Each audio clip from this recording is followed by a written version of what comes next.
over the capital, filling it with golden rays in the center of the city. On a high hill stood the residence of the Marquis Margon, a majestic building with exquisite architecture and well-kept gardens. The heroine's pink hair, shimmering in the sun, resembled delicate rose petals, and her light dress made of fine silk flowed over her body like a waterfall. She looked with a smile at the young man who stood in front of her, slightly embarrassed. The heroine sat opposite the young man, saying that she was not going to have a lavish wedding and wanted to live in the north. The young man warned the lady in advance that she would not have much time to relax in luxury because she had to be a responsible housewife. Frowning, the young gentleman suggested that his wife had no intention of becoming a housewife, but the heroine was only thinking about how much she needed to buy to celebrate the event at the highest level. It was as if she had not heard the words that her future husband was going to make a real housewife out of her, because that was not her role at all.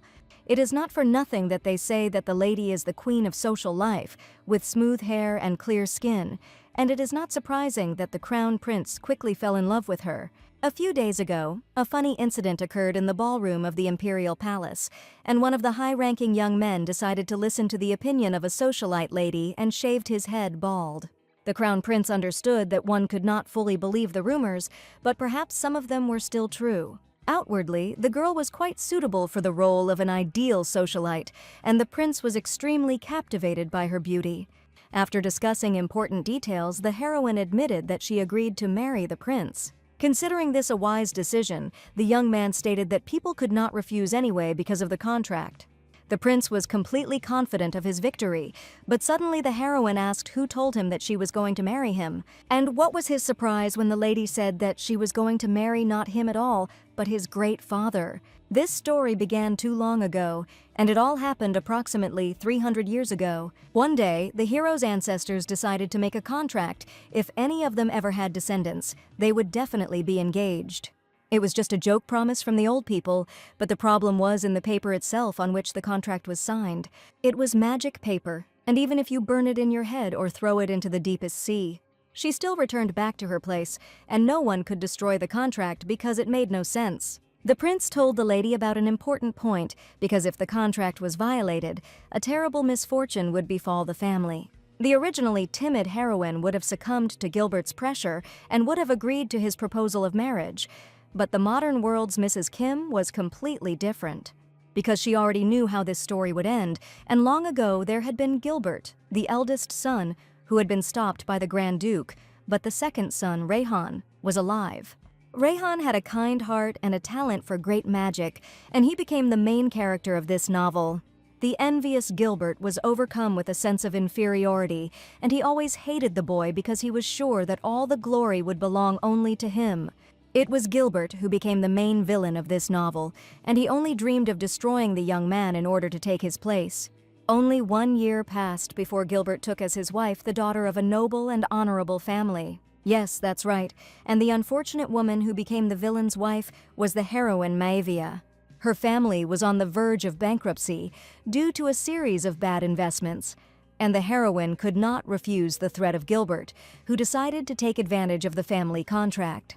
One day, while spending hellish days in the north, the heroine thought that perhaps it would have been better if she had not married at all, and if she had been born again, so as not to repeat the same fatal mistake. But this story will not be repeated again because Mrs. Kim, reincarnated in the body, saved the dying clan, and so much so that the rooms were filled with gold and silver. And now in front of the prince sat not the timid and sweet Maevia, but a lady who could defend her opinion. Having heard that the girl was going to marry his father, the young man was outraged that she was allowing herself to do this, and how he had managed to annoy her so much. Maevia made a surprised face and asked what was wrong, since she was just trying to fulfill the terms of the contract. The lady smiled and replied that she was genuinely interested in his father as he had raised such a wonderful man and she would very much like to meet him. And most importantly, his father was still single, and Maevia was sure that it was with him that the contract should be concluded.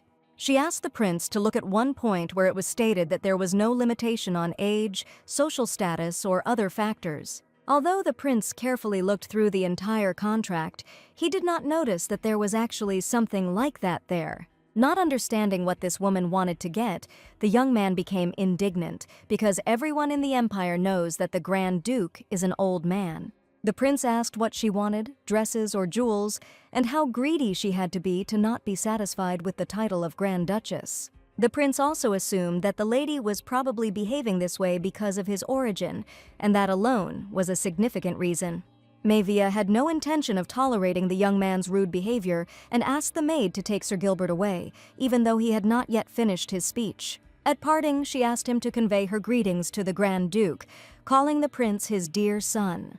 The prince was extremely outraged by the behavior of the young lady, and he did not understand at all why the lady decided to behave this way. The Grand Duchy of Kalaki, located in the north, was known for its harsh winters and majestic landscapes.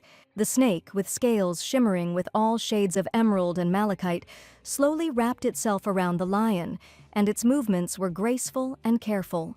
The snake crawled up to its master and asked in a human voice how long he was going to sleep. Edis Kalakis was the lord of the northern lands, and everyone knew him as a serious and irresponsible lazy person. But even compared to Gilbert, this devil-like man was much better for the heroine. About 10 days ago, a young man came to the heroine's palace on the orders of Mr. Gilbert. 7 days ago he came again, and all this time he was asking if Lady Mavie could appear today. Then the young man came again and with tears in his eyes asked the lady to meet Gilbert at least today. Every day he hoped that the lady would agree to meet with the prince, but she refused, and the young man understood that he would hardly be able to fulfill the assignment. Mrs. Mavia sat at her desk in her cozy office, enjoying her morning dessert, each piece a true work of art, bright strawberries and raspberries harmoniously combined with a light vanilla flavor. Mavia cut off a small piece and, closing her eyes, enjoyed every moment, but at that moment the maid ran into the office. Sarah said that Mr. Gilbert had sent a gift, and didn't the lady want to know what it meant? As it turned out, the gentleman sent the lady a basket of chrysanthemums, which Sarah called mourning, declaring that the young man's rudeness had no limits. Looking at the basket of white flowers, Mavia thought that he probably didn't do it on purpose. Surely white light looks nice, and that is why he decided to send white flowers, because the young man was one of those who consider all flowers to be the same. But Sarah was outraged and angrily declared that in the house of the Grand Duke, they do not teach even basic norms and manners. Gilbert had a terrible temper, and the lady knew it very well, but instead of sitting down, this morning she suggested to Sarah that they go out somewhere and have some fun, and their main goal was not to return to the palace until they spent all the money. Mrs. Mavia always bought her clothes in the most expensive salons of the empire, and when she arrived, the employees were busy only with her, and closed the store for everyone else. After all, it was a great honor for them to serve Lady Mavia herself, who was the eldest daughter of a famous Honorable Morgan family. In one of the fashionable salons, the lady gathered her lady friends, and the employees were incredibly happy that they were visited by a respectable lady of the empire. The aristocrats were incredibly happy that Mrs. Mavia invited them to the fashion salon to choose their outfits. The third Marquis's daughter, Charlie, admitted that she was just thinking about what to wear for Monica's birthday. In response, Mavia smiled and stated that she was incredibly grateful to the girls who agreed to join her today. One of the nobles felt terrible remembering her last birthday, but now she could calm down, and Mavia invited her to choose a dress with her. Once at a social reception, a lady tried to disgrace an aristocrat who did not like her dress at all. This time, Mavia asked Charlie not to worry, promising that Monica would pick out an outfit that the lady wouldn't even be able to squeak. At the same time, a respectable lady drove up to the salon, but the employee told her about a client who had come here earlier and booked the salon, but the lady was sure that she could come at any time. The lady was outraged, since before she could come at any time, and the doors of the salon were always open for her. The employee assured that there were already visitors inside, but the lady was sure that everything was in perfect order, and judging by her voice, her friend was in the salon. The lady with the long red hair was the eldest daughter of the third Marquis Elaine, named Monica, and she declared that the person in the salon was definitely her friend. Monica resolutely entered the salon, although the employees did not let her in, and seeing her, Mavia asked if something was wrong. When she saw Charlie, she burst out laughing and declared that no matter how much a lady spent on a dress, without a sense of style, it would be worse than a rag worth 1 silver coin. Charlie replied that the lady had agreed to help her with her choice, and perhaps Monica should not forget her nose where she was not asked. But the self-confident lady sat down between the two aristocrats and, taking a book of dresses in her hands, declared that since this was the case, she would help Charlie choose a decent dress. Looking at the lady, Charlie admitted that she didn't need Monica's help at all, but she was sure that her excellent taste was not to be doubted at all. She called Mavia too beautiful, so the lady would look good even in a sack of wheat, and asked Charlie to trust his taste. Although Monica was described as a villain in the novel, she is actually quite nice. She just doesn't know how to be honest with other people. And shortly after the transformation, due to the fact that the heroine became Maevia, she probably changed the course of the novel and the characters of the main characters. Monica looked through the catalog and settled on a gorgeous dress, but insisted that bright, feminine outfits would suit Charlie's faded appearance best. Charlie found these dresses a bit pretentious and said they did not suit her taste or style at all. Holding the catalog in her hands, Monica angrily declared that Charlie should just try on some of the dresses first and then draw conclusions about them. Lady Maevia decided to intervene in the conversation, and touching a lock of Monica's luxurious hair, she invited her to try on the dress that she had offered Charlie. The lady thought that this dress would go well with Monica's bright hair color, and probably should. Monica didn't particularly like this style, but if Mrs. Maevia insisted, she agreed to try it on. Maevia looked like a sweet lady who tried to cope with Monica's capricious character, and the aristocrats even jokingly called it training. Monica deliberately suggested inappropriate outfits to Charlie, while Maevia was sure that the elegant shades from the catalog would suit the girls. While Maevia was asking Charlie to try on a suitable dress, Monica realized that it seemed like the rumors were true. Many heard that Sir Gilbert proposed to the girl, and Monica asked if the lady had refused him, and probably she decided to show herself from a good side. Everyone knew that Gilbert was the son of a Grand Duke, but no one knew whether Monica had just told the truth. The lady laughed and told how she had to decline the great lord's offer, as expected. Although Gilbert looked noble, Monica knew he was an adopted son, and she found it funny to see him trying to act like a real aristocrat of noble birth. Charlie noticed that Monica was acting too brazenly, and her expression was being denigrated through other people. After Charlie's words, the lady became indignant because she was sure that Maevia deserved more, and if she got married, she would have to go to that barren north. But after listening to Mrs. Monica's opinion, the heroine asked her not to worry because she had the right to decide her own fate. The heroine Maevia was no longer that insecure and weak lady, and now she was ready to stand up to even the famous Monica. Because now she was going to live very happily in a cozy server where her husband looked only at her. The lady said that she was not feeling well and therefore decided to go and try on the outfits first. But the heroine's soul was tormented by the fact that in the end everything would repeat itself again, no matter how much effort she put in. In the original novel, Monica said nasty things about Gilbert every day, considering him the most terrible person. Slander began to be considered the heroine's words, and as soon as she accidentally nodded, everything ended in a beating. But one day this was not enough, and Monica decided to climb into his bed. It would have been better for both the heroine and Monica to never have met such a scumbag like him, and that is why Maevia tried to change her fate. Maevia calmly went to try on her new dress, but suddenly she heard a familiar voice behind her. It was Prince Gilbert who decided to visit the fashionable salon, and he probably really wanted to meet the lady whom he considered his future wife. She sighed, knowing that Prince Gilbert had come again, and despite all her attempts to avoid meeting him, he would not leave her alone. Maevia felt irritation boiling inside her. She didn't want to meet the prince, and their conversations always ended in misunderstanding. Her heart was drawn to freedom and independence, and Gilbert, though a noble man, represented everything she wanted to get away from. Lady Maevia felt a surge of anger and disappointment, and her heart had long been determined to go her own way. All this time the lady had been lying to the gentleman that she had a high temperature, and now she confessed that if she couldn't buy a new dress, the illness would definitely get worse, and since there was no medicine, what else could she do but go shopping? The young man only laughed in response, and the heroine thought he had gone completely crazy, although he had never been normal from the very beginning. He was sure that Maevia just wanted to see him angry, and that was why she was acting like that. He still couldn't believe that she was going to marry his father and that she was really saying it, but now the prince grabbed the lady by the hand and asked her not to go too far with her pathetic antics. The prince declared that his patience had run out and he was no longer going to tolerate her impudent behavior. As soon as the heroine lost her vigilance, the prince immediately showed his true face. At that moment, Charlie ran out to help her friend with another aristocrat and shouted to the prince that the lady had clearly made it clear that she did not like him at all. In fact, the young man came to talk to the lady, who, in his opinion, had broken an important promise she had once made. So he asked Charlie in a quiet and polite voice to leave the place for a while so that he could talk calmly with his future wife. But Charlie was not going to back down and said that if the young man did not stop behaving like this, she would have to call security. The aristocrat stood opposite the gentleman and did not allow him to talk to the heroine, and he was extremely angry that everything turned out this way.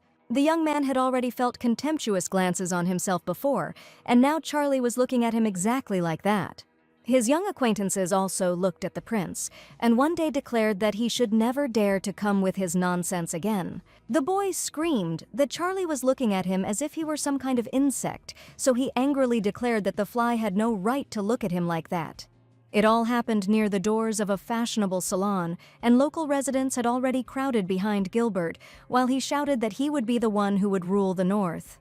Mavia answered seriously that if the young man did not want to be arrested, he had better leave and never show up again. There were already a lot of people gathered nearby, and the young man realized that the situation was becoming tense and he could be accused of stalking. At the most opportune moment, a carriage drove up, and the maid Sarah appeared from it, informing her mistress of her arrival. Charlie pushed the lady closer to the carriage so that she would go away from the angry gentleman who continued to shower her with close attention. Mavia smiled at the young man and informed him that she was going to leave, and thanked Charlie for the pleasant meeting. The prince did not expect that the lady could just up and leave, and he still hoped for a conversation, but the lady was already sitting in the carriage. He was going to come for her on the day of the imperial ball and informed the lady about this through the window. But Mavia confidently stated that she had not expressed herself sufficiently, since she had long ago informed the gentleman that she was not going to go to the ball, and she happily suggested that their next date be right at the engagement party. Some time after the lady had gone north, it became fashionable to politely decline offers of partnership. They say that sometimes, to show that you don't want to meet anymore, they even started burning the flowers that were given to you, and this became a certain tradition among ladies. In the evening, the lady lay down to rest on a cozy sofa, because she had a very difficult day, and Sarah was sure that the lady should be careful in the near future. She brought a glass of water for her mistress so that she could feel better, because Sarah knew that Mavia was simply tired of Prince Gilbert. The whole evening, the lady pondered how the gentleman managed to find out that she was in a fashionable salon, since her trip had not even been planned in advance. Sarah also could not understand how the master managed to find Mavia, and whether he dared to introduce an observer for her. But the heroine was sure that if it had been one of her people, she would have immediately suspected something was wrong. Sarah was worried that she was not there, and warned the lady to only go out with security next time. But it was not that simple. She told the maid that there might be problems here. Although Gilbert does not look like a worthy knight, he is considered the best of all the comrades there in the entire empire. So a couple of guards could stop him, and the maid didn't even imagine that the situation was so serious. The heroine assured them that everything would be fine, because in the worst case they had something they could use, and the lady even promised that she would do it only once. The next moment the ladies screamed in surprise because a strange sound was heard near the window, and the curtains flew in different directions. Sarah suggested that they might be attacked by a magical creature and asked the lady to call the knights immediately. At that moment, a small black raven flew into the window with a loud crack, flew across the room and landed on the hand of the lady, who looked at the raven with surprise and admiration. The bird seemed unusual, its eyes sparkled with intelligence and cunning, and after carefully examining the bird, the lady realized that a real crow had flown to her. The raven looked at both of them and let out a sharp cry that echoed throughout the room. The heroine was sure that this was not an ordinary bird at all, but it could not be called a magical creature, and she knew very well who had just flown to her. The black bird was the familiar of His Grace the Duke, and Mavia knew it for sure. One of the usual gloomy evenings, the ruler of the North received an unexpected letter, and he was very surprised to read the strange message. He had never thought that Lady Mavia might view their relationship in such a light, and he knew her to be an intelligent and independent woman, but he had never imagined that she might be interested in marriage. That is why the young man sent the little raven to find out what was really going on. He ordered the bird to fly out and find out what Gilbert was up to, and also asked it to find out about another girl. The blackbird flew to Lady Mavia, and thus the ruler of the north was going to follow her. Who would have thought that among the Duke's familiars there was such a cute, magical creature? At this time in the capital, at the estate of Duke Calacus, everything was not so calm after the recent conversation with the lady. Broken bottles of alcohol were scattered around the prince, and the young man himself sat in the middle of a dark room and could not understand who this girl thought she was to look at him with such a look. The young man was confident that in the future he would occupy a high position and become the most famous and respected ruler of the empire. The prince was set to become the future head of House Calacus, and he could not believe that Lady Mavia would dare to reject him. At the moment when the young man was experiencing great suffering, a black raven came to follow him, and he understood what goals the master was pursuing. The enraged prince could not find a place for himself, but at that moment his assistant came in and brought what he asked for. He grabbed the tray with his hand and was sure that from that moment on, everything would be over with Mavia. There was a small note on the tray, and the prince was already prepared with a cunning plan to get even with the girl who dared to refuse him. All night long, Raven tried to find out the necessary information for the master, and after a sleepless night, the black raven settled comfortably on a soft pillow and fell asleep. The raven was sleeping, spreading his wings, and even despite the lady's voice, he still did not wake up.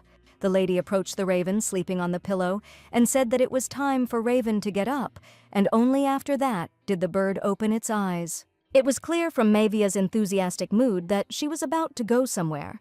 Something interesting was about to happen soon, because the heroine had been preparing for this day for so long, studying that guy to the very core. She knew him much better than he knew himself now, and the lady wanted with all her heart to use Mr. Gilbert to finally put him in his place. She was going to swallow everything, fate and all, and press on the most vulnerable spots of this insidious man. In the afternoon, she equipped her horse, and the maid Sarah was worried that it would be difficult for the lady to cope alone, but Mavia had already thought of everything. She was sure that nothing terrible would happen, and Alice's horse would not be harmed either. Sarah asked to take at least one bodyguard with her, but the heroine flatly refused protection, because she knew that she couldn't handle this man with just a couple of guards, and if someone else showed up, he would immediately become wary, and she wanted to definitely end this story this time. Raven flew up to the heroine because he was probably also worried about her, but Mine replied that everything would be fine, and Raven could rest easy. She sternly ordered Raven not to follow her under any circumstances, noticing that the bird continued to fly nearby. Lady Maevia saddled her favorite horse, Alice, knowing that her mission was important and she could not afford to delay. The horse rushed forward, easily overcoming the forest paths. Their gallop sounded like music, the rhythmic beats of their hooves on the ground merging with the whisper of the wind in the treetops. Suddenly, the silence of the forest was broken by the whistle of a forged sword, and she stopped Alice abruptly. Prince Gilbert stood before her, holding a sword in his hands, his face focused and his eyes sparkling with determination. Lady Mavia froze in surprise, not expecting to meet him here deep in the forest. Seeing the girl's surprise, the young man admitted that he just wanted to say hello and asked her not to look so warily in his direction. In response to his speech, the heroine stated that she did not expect an apology at all and asked the gentleman to answer from the road. The prince seemed not to hear the lady's words and only noticed her excellent posture and asked if she had taken riding lessons. The lady was indignant. Did the young man really stop her on the road just for the sake of the nonsense he had just asked? She felt the tension in the air ease a little, but she still remained wary. Gilbert confidently stated that he was going to give the lady another chance to accept his proposal and go to the ball with him, and his father will never allow Gilbert to marry the well-known Mavia. But the thing was that his father had a completely different opinion about his son's wedding. He treated people like animals and used them as tools solely for his own purposes and benefits. Now he did not need a bride from another family who could lay claim to the family's material benefits. And even if he allows the marriage to take place, he will still throw away an innocent lady and will never protect her from the wolves. The heroine considered his father to be much more merciful than the gentleman had just described. Despite the fact that the young prince lagged behind his younger brother and always did what he wanted, he was considered a man who would only ruin the reputation of the family and who would never become a great ruler. Mavia loudly declared that there was not the slightest attraction in Gilbert, and that was why she was not interested in him at all. She didn't want to hide her opinion from the impudent Gilbert any longer, and she would only be glad if he finally left her alone. After these words, the heroine thought that Gilbert would finally understand everything, and wished the young man a good ball. Looking after the lady who was leaving on her horse, the young man angrily whispered that she had just missed her last chance. And he really wanted to make the girl regret it for the rest of her days, because he was sure that he was her only destiny. Grabbing his sword, Gilbert became completely angry because the lady had just dared to humiliate him again. He ran after the horse, shouting that he would do this, and Mavia would not be able to go to any lengths. Lady Mavia, confidently dismounting from her horse, landed on the ground with an ease that would have surprised anyone. She somersaulted like a true knight and stood up on her feet, ready for action. Prince Gilbert, who was standing at a distance, raised his eyebrows in surprise. He did not expect to see such a reaction from Lady Mavia. His sword was still in his hands, but he did not intend to attack. But she was already too close. With every step, her confidence only grew. She knew that she had to show him that she would not tolerate his arrogance, and with one blow she knocked the sword out of the prince's hands. The sword flew far to the side, and standing on one leg on the horse, the heroine said that at first she tried to speak politely with the prince. Lady Mavia stood before Prince Gilbert, her eyes flashing with anger, unable to contain her emotions, and declared that she was not afraid of Gilbert, whose face turned pale from the unexpected words. The heroine's story began about 11 years ago, when she was still a very little girl. One day, on a busy street, a man approached her and told her that he would soon die. Then the little heroine thought that the devil was standing in front of her, hiding under the identity of an old man, and it was not without reason that he came to her and offered her a deal. It was a form of evil that was never mentioned in the novel, and the devil claimed that he could give the girl great power that no one could ever defeat. Although the little heroine's entire body was frozen with horror, she instinctively understood that she could die if she refused the devil himself.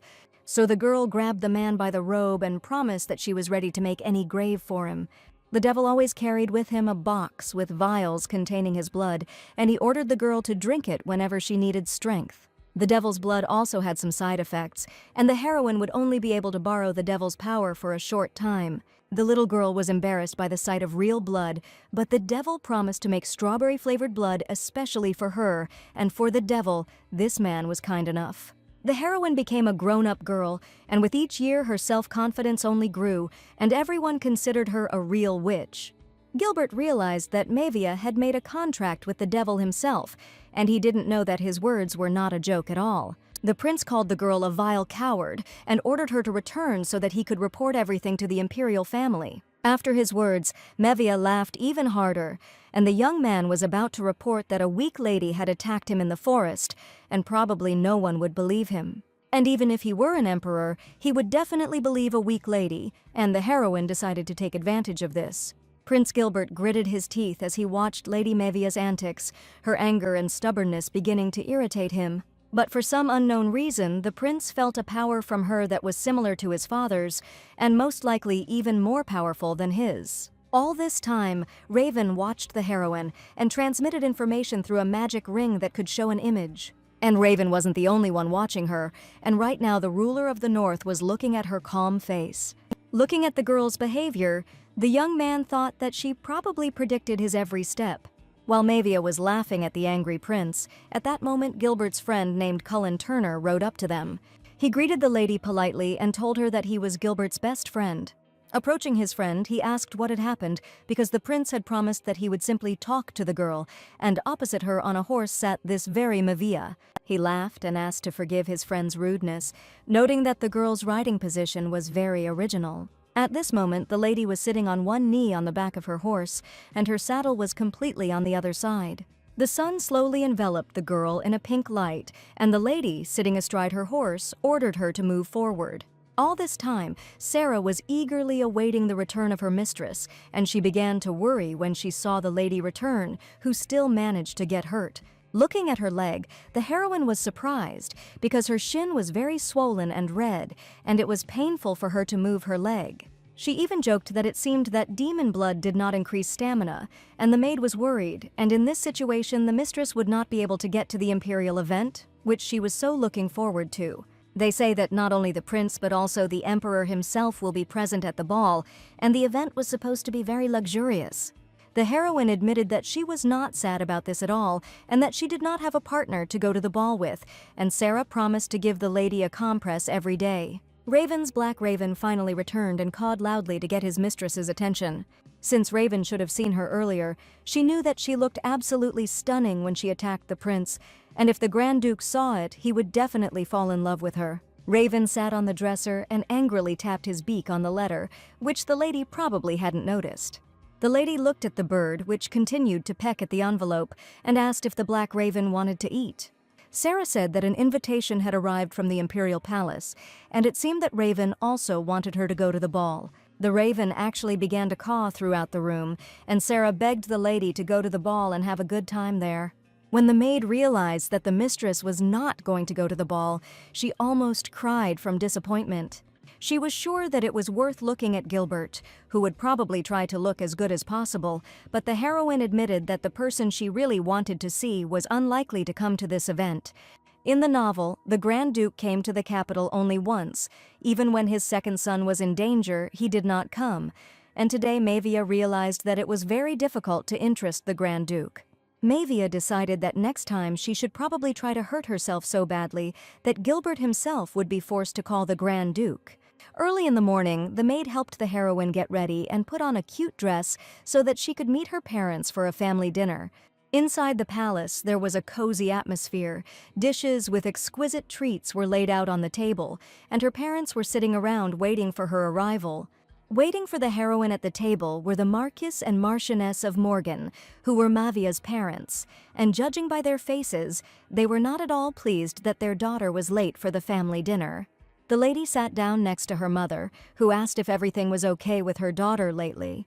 She probably felt that the girl might have some problems, and asked her if something happened to her while eating to keep it to herself, and calmly talked to her parents. After such a noise, it was not at all surprising that they could find out about the affair with Gilbert, and the heroine understood perfectly well that she could turn to her parents for help. But judging by the original novel, the parents were always indifferent to their daughter, and she only had to watch them go. When the heroine was still a very little girl on her 6th birthday, her parents paid no attention to their daughter at all. All the holidays they were busy with their own affairs, and even at Christmas they were completely absorbed in work. Knowing all the ins and outs of her family, Mavia could not understand why her parents suddenly became interested in her affairs. The father asked his daughter not to worry too much, promising that the family was able to cope even with what their child had caused. Mother told a story about when Mavia was 7 years old. She once lay down on the floor to stop them from leaving. Remembering this incident, the heroine admitted that it was impossible to forget this story at all, and laughed after her mother's words. After all, half of the family's entire fortune was at stake back then, and that day the parents were going to invest in the damned shipping company. The heroine was a child.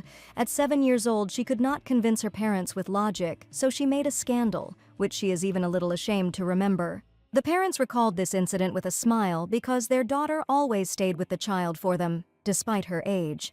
Since childhood, she turned out to be too old, so they thought that the girl did not need parents.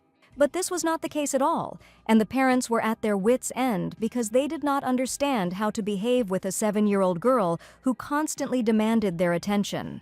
Little Mavia threw tantrums and really wanted to be with her parents more often, because at a young age a child needed care more than ever. Holding her daughter's hand, the mother admitted that even now she keeps everything to herself, just like in her distant childhood.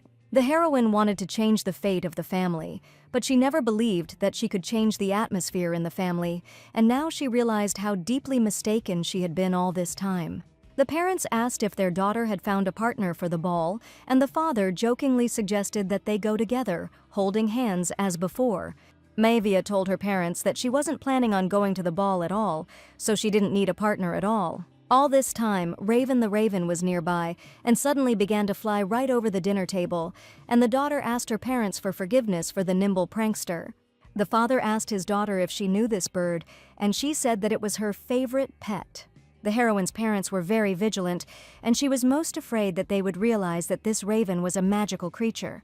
Having caught the nimble raven, the heroine assumed that he was probably just hungry and that's why he flew here, but the mother had already noticed that her daughter's tastes had changed a lot during this time. As Maivia left the dining room, she asked the raven if something had happened or if he simply wanted to convey something. The raven croaked loudly and spat out the seals of the imperial house, which were probably on the letter of invitation. The lady said that he had no partner for the ball and asked if the little black raven wanted to be her companion. Looking into the raven's sad eyes, the heroine joked that they should think about the difference in height. In her imagination, she imagined how she would dance with a little black bird at the ball, but unfortunately, if you don't know how to dance, you can't become a partner. At the same time, the Duke was informed that preparations for the procession in the capital were completely completed. The assistant stood in the ruler's office and wanted to know when he was ready to give the order to depart. Night enveloped the palace of the ruler of the north. The moon shone brightly, reflecting in the snowy expanses, and the stars twinkled like precious stones on the dark velvet of the sky, and a magical light appeared in one of the windows of the palace. The raven flew to the owner, turning into a man. His face was focused, and his eyes glowed with determination, because the night was a time of strength and magic, when the boundaries between worlds become thinner. The heroine briefly visited her parents because she wanted to tell them something, and thanked her mother and father for inviting her to the ball. This time, Maivia wanted to allow herself to act childishly, and her parents assumed that it was about an old contract. The daughter confidently stated that she would like to fulfill the conditions of that contract, but her father and mother did not at all expect to hear such a decision. Everyone understood perfectly well that, except for Gilbert, there were only children left among the men in that house. But no one knew that there was still one unmarried person left in their family, and the heroine was going to tell her parents the whole truth about her plans. The person in question was Duke Kalakis, and he was known to everyone as a gloomy old man with gray hair. After listening to me and my daughter, my mother admitted that she understood her perfectly, but my father did not understand how a lady could give permission for this wedding. It seems that only now did the mother truly understand her daughter, but all this time she had no idea to whom the lady had given her heart. She asked if her daughter had made arrangements with the Duke, and warned that first they should make up for what they lacked in communication, and suggested arranging a family trip on the day of the ball. Mother suggested going to Elysia, but it was a country on a neighboring continent that the heroine had heard about. The heroine claimed that her mother had misunderstood her, and that the Duke looked much younger than his years. But the Marquise, with a smile on her face, asked her daughter to quickly pack her things, because she had decided to go on an exciting journey. Lady Maivia was preparing for the upcoming ball. The soft purple dress she had chosen for this special occasion exuded elegance and grace. Then she noticed the fan, which was her favorite accessory. It was made of fine silk with an exquisite pattern of flowers in soft purple and gold tones, just the same color as her dress. Maid Sarah noted that for a lady who didn't want to go to the ball, Maivia was very active. She even suggested that it was probably all because that same Duke was not an old man, but the lady asked Sarah to stop thinking about it. Rumors had already spread throughout the mansion, and Maivia knew that if the Duke did not show up at the ball, and if he turned out to be an old man, she would have to go to another continent. She didn't know whether the young man would appear at the ball. The heroine needed to check again, so she began to look for Raven. But the bird had not been seen since the morning, and Maivia really hoped that the raven had not flown far away. The atmosphere in the Imperial Hall was one of anticipation and excitement before a luxurious ball. Rumors had already spread among the aristocrats that the Duke's adopted son, who had arrived in the capital very handsomely, and that this young gentleman and Lady Maivia had had a love quarrel right in the middle of the street. The ladies said that the lady was taken in by the Duke's appearance, and this rumor was the most discussed among the aristocrats. Some people thought that Maivia was just a beautiful girl, while others saw her business acumen, and you also knew about the quarry that she bought for a lot of money, and which was soon closed due to the invasion of monsters. While the aristocrats were not shy about discussing Maivia out loud, a female voice came from behind them, declaring that Maivia was not at all the kind of person they could speak about so casually. Maivia's first step was to head to a long table laden with exquisite appetizers and glasses of wine, the white wine served in crystal glasses that shimmered in the light like precious diamonds. Taking a few steps away from the noisy crowd, Lady Maivia found a secluded corner of the hall where she could enjoy her drink in silence. Maevia was most interested in why the Duke had not yet shown up at the ball, and when Raven spat out the imperial seal from the letter, she realized that this was a hint at the Duke's appearance, but she was probably wrong. She turned around and saw Lady Monica, who was known not only for her beauty, but also for her sharp tongue and skill at weaving intrigues. The heroine didn't even notice that she said "Bro Duke" out loud, and Monica just happened to hear her words, and Maevia realized that the situation was not very pleasant. Maevia knew that Monica would laugh, the Duke would look like a wrinkled old man, and as soon as she imagined it, she immediately began to feel wildly stressed.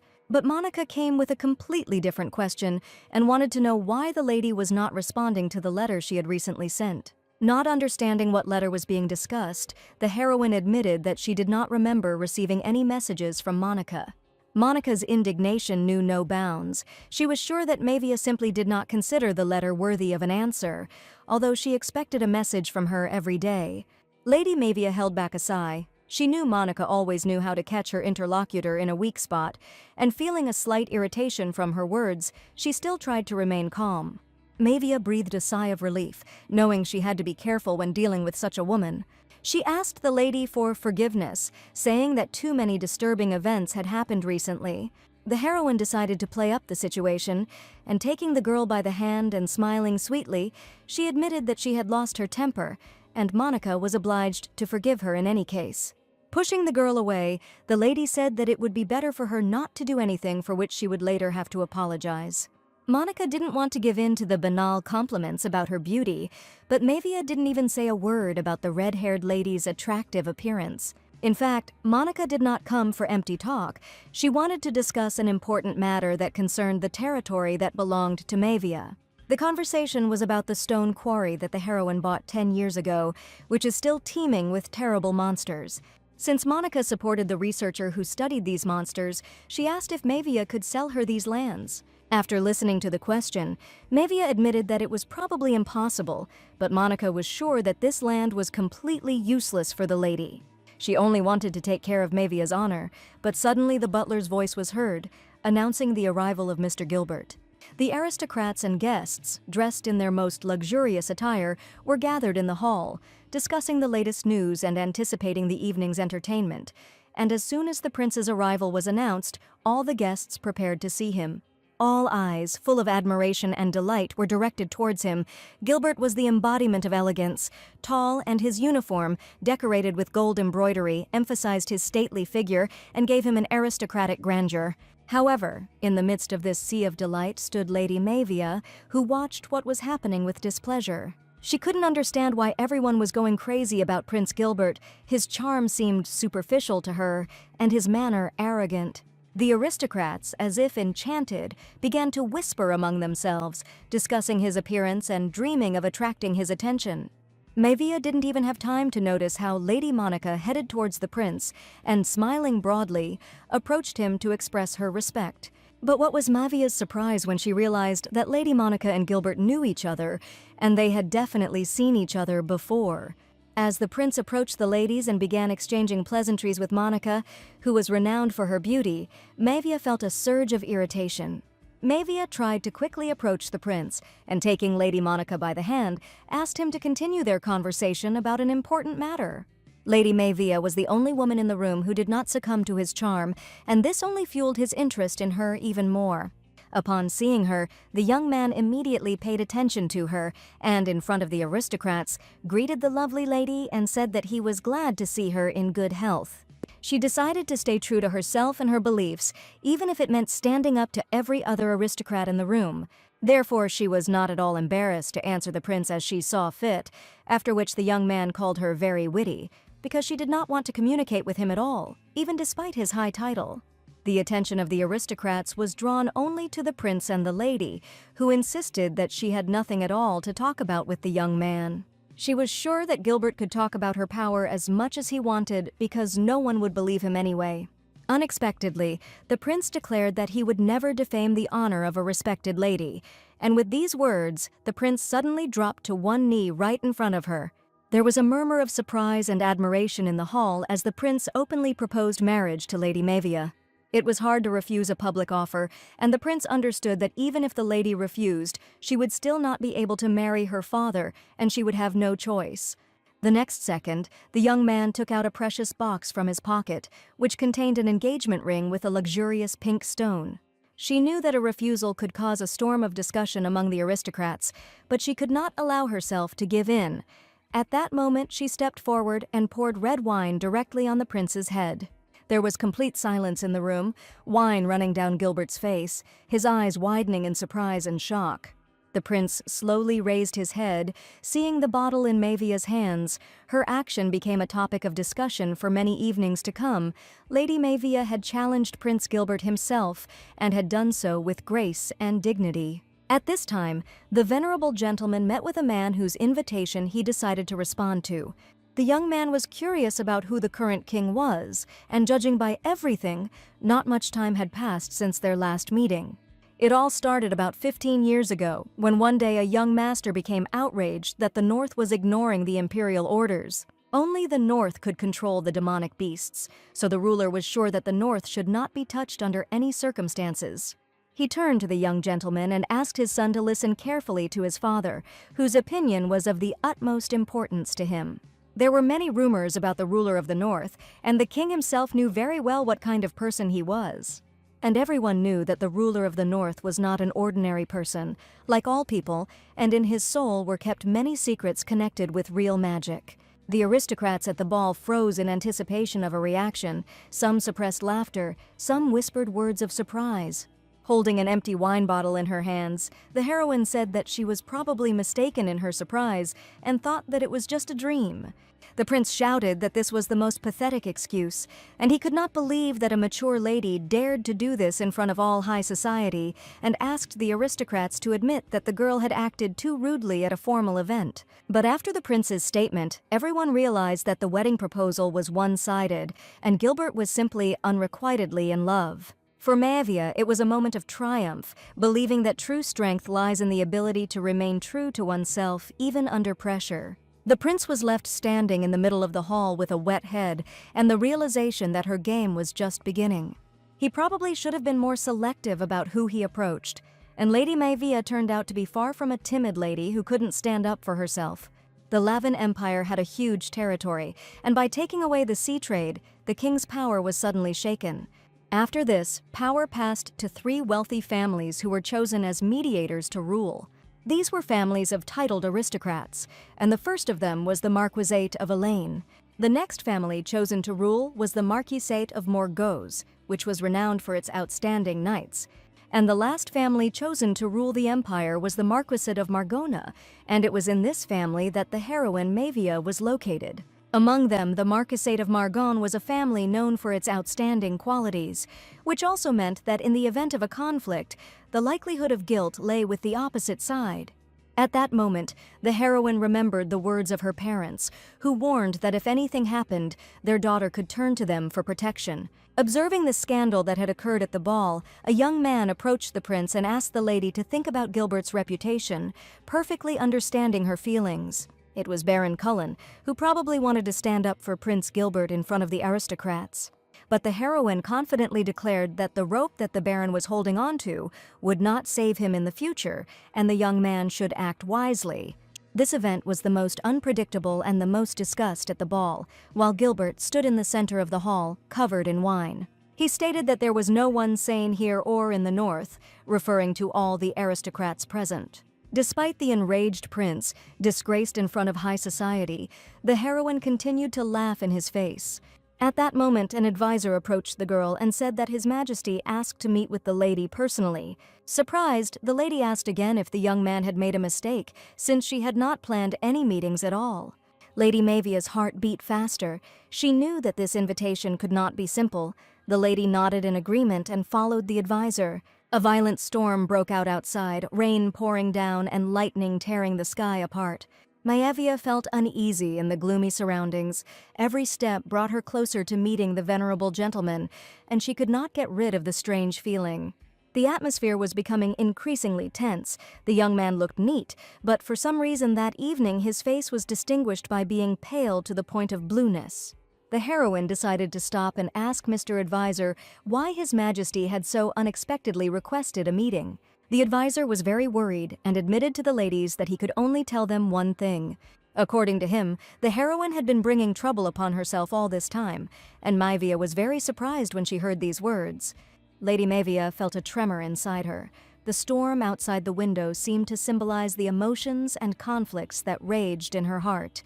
Ignoring the advisor, she heard a familiar voice, and looking towards the gazebo in the garden, she realized that she urgently needed to find out what was going on there. Despite the advisor's persuasion, she promised to return soon and ran in the other direction.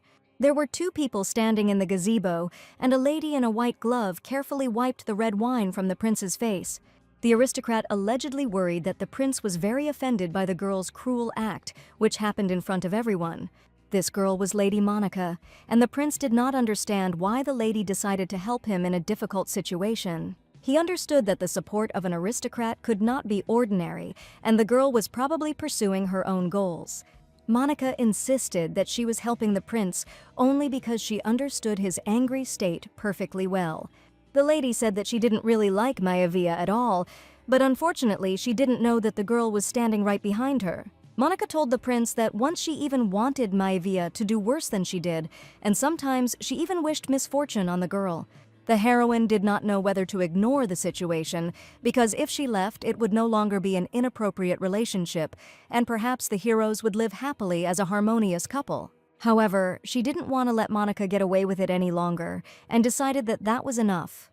Lady Maivia felt a surge of courage and determination, and this time she could not afford to remain in the shadows and listen to their conversation. Monica turned around with surprise and confusion on her face, and the cunning lady clearly did not expect to see Maivia here. In a serious voice, the heroine said that she would like to give Monica one piece of advice, the first and last. She asked the girl to stay away from the impudent gentleman, and better yet, never meet him again. The prince also turned to face her, his expression changing from surprise to tension, and he didn't know how to react to Lady Maivia's appearance at such a moment. The young man confessed that the girl should not have come here, and he suddenly ran towards the heroine. Monica looked at them both with concern, the atmosphere in the room becoming increasingly tense. And at that moment, Lady Maivia realized that the situation could become a turning point for all three of them. Gilbert's hand reached out to his girlfriend. She realized that she had let her guard down and probably shouldn't have interfered in their conversation at all. Monica started screaming loudly and asking the prince to stop, but no one knew what he decided to do next. But Maivia was calm, and perhaps it was already a predetermined end that could not be changed. She was already prepared for any outcome of events, but at that moment the prince's hand was sharply pulled away by a young man who unexpectedly appeared in the courtyard of the imperial palace. The prince begged his master to let him go, but the young man said in a frightening voice that it was time for Gilbert to go home.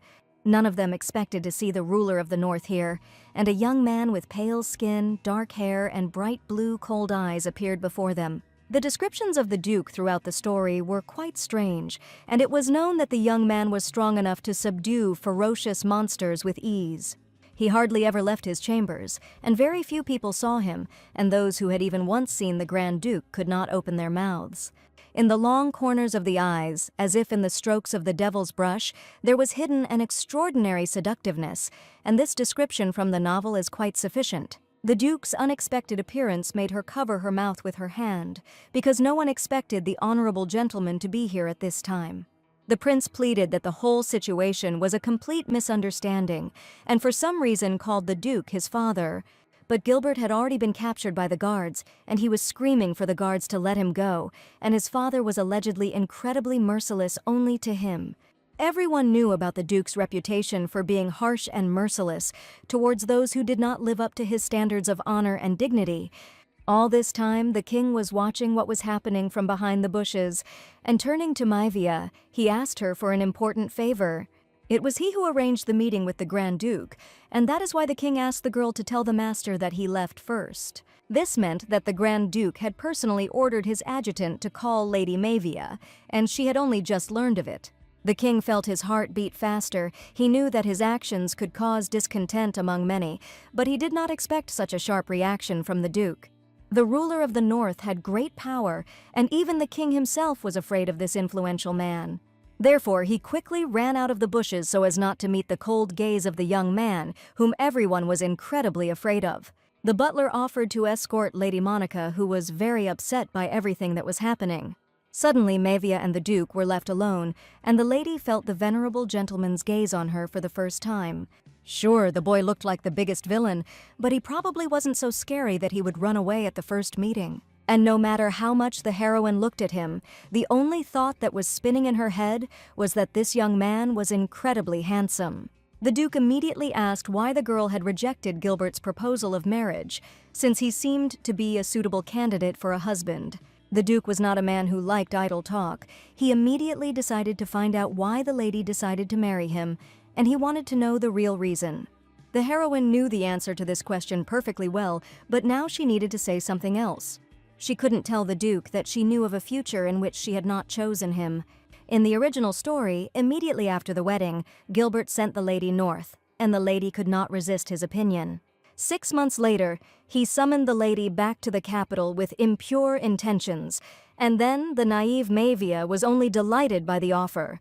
But unfortunately, she did not know what terrible fate awaited her as soon as she returned from the north and met the prince again.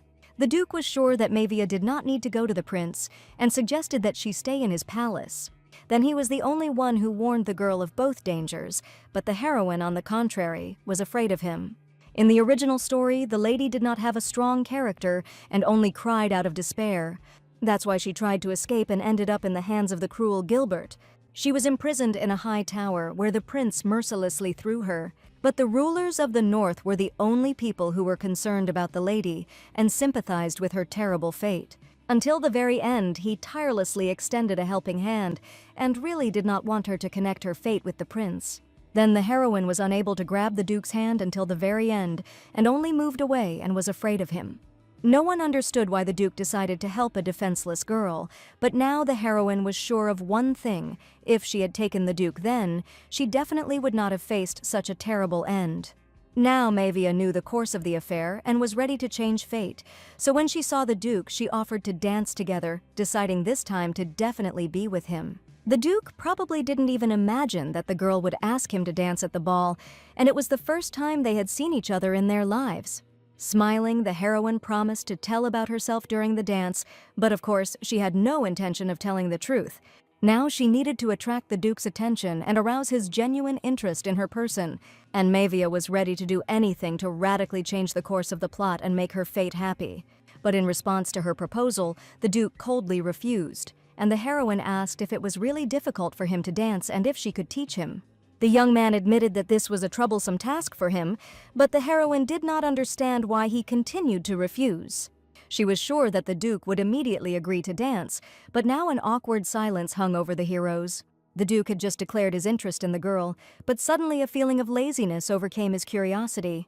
In connection with this, the Duke decided to return home and informed the lady about this personally. He also considered further communication via letters too troublesome and suggested ending the correspondence there. This man turned out to be much more picky than the heroine expected, and the Duke seemed to treat everything with apathy and without much interest. Since he had already come, the heroine asked if it would be a shame to leave without enjoying the luxurious ball. Having said goodbye to his mistress, the Duke was about to leave her company, but the heroine understood that he urgently needed to be stopped. She had one last hope left, and making a sweet face, the heroine admitted that she really wanted to dance, but she didn't have a partner. It turned out that this made the young man stop, and Mavia didn't even immediately understand what she had just said. She even managed to get scared that her words were too insistent, but suddenly the Duke asked if one dance would be enough. Not believing her luck, the lady even asked again whether the Duke had really agreed to her proposal. Holding the girl's hand, the young man asked again if one dance would be enough, and looked closely at his interlocutor. Mavia was silent and could not believe that her trick actually worked, and the Duke agreed to dance. They walked out onto the dance floor, where aristocrats were whirling in a whirlwind of music and light. The hall was filled with the sounds of violins and pianos, and the bright lights of the chandeliers created a magical atmosphere. The Duke took Lady Mavia by the hand and led her to the center of the room, and as they began to dance, all eyes turned to them. Calling himself clumsy, the Duke was sure that he was not really a very good dancer and forced himself to come because he wanted to get to know the girl better. Lady Mavia felt free and happy. At that moment, all worries about the recent events at the ball faded into the background. Since the lady knew how to dance well, she took upon herself the responsibility of directing the dance and decided to ask if the Duke did not hate her. They danced for only a few minutes, and Mavia decided to teach the Duke to dance and did not expect that he did not know how to move to music at all. The aristocrats watched what was happening carefully, but as soon as they felt the gaze of the ruler of the north, they immediately ran away in panic, and a little girl from the crowd even began to cry. Lady Mavia felt a little awkward under the guests' gaze, but she needed to get the Duke's attention. She didn't want the Duke to run away from the ball right now, and she was trying to think of a way to keep him. Suddenly the music stopped playing, but the lady was determined and understood that now was her only good chance. She understood that they could dance without music. The main thing was to feel the rhythm and gain confidence. The aristocrats wondered why Mavia's daughter was dancing with such a man, but perhaps it was the most beautiful dance of all at the ball. Gradually, the Duke began to feel more confident. He began to think less about how he looked from the outside. He was not used to the close attention, and the aristocrats were also wary of the cold gaze of the ruler of the north, which sent shivers down his spine.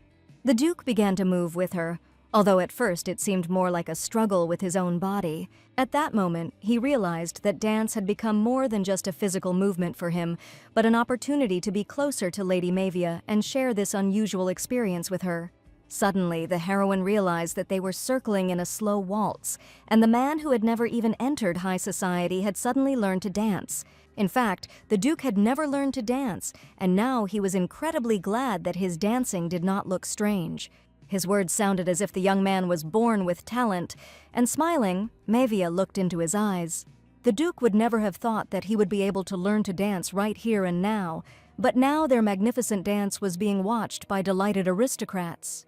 The young man even did much better than the lady had expected, and the dance turned out to be not at all difficult for him. While the young man was dancing, he realized one very important thing, and for him it was quite unusual.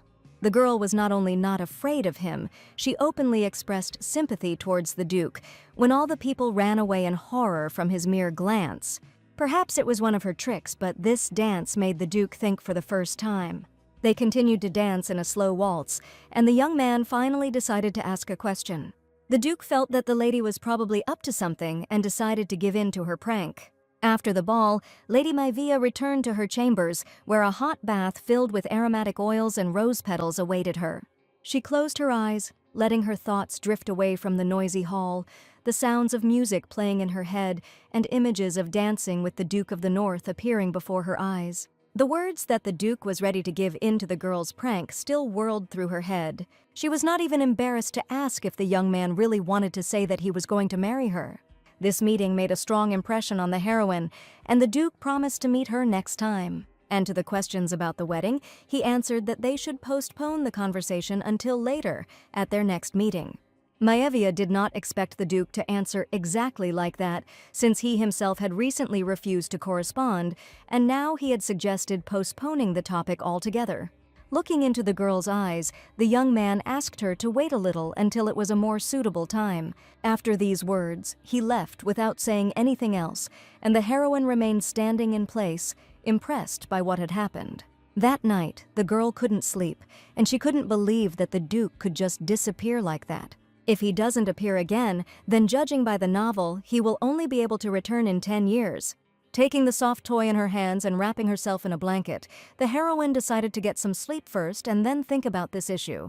The teddy bear lay next to her, and Mavia was going to sleep as long as possible today, having received a lot of emotions from meeting the Duke. She had a strange dream about how the maid was tirelessly wiping the floor, and the mistress asked her to wipe it harder. It was a dream where Mavia was the real villain, and she was yelling that if I didn't like something, there would definitely be fried potatoes for dinner.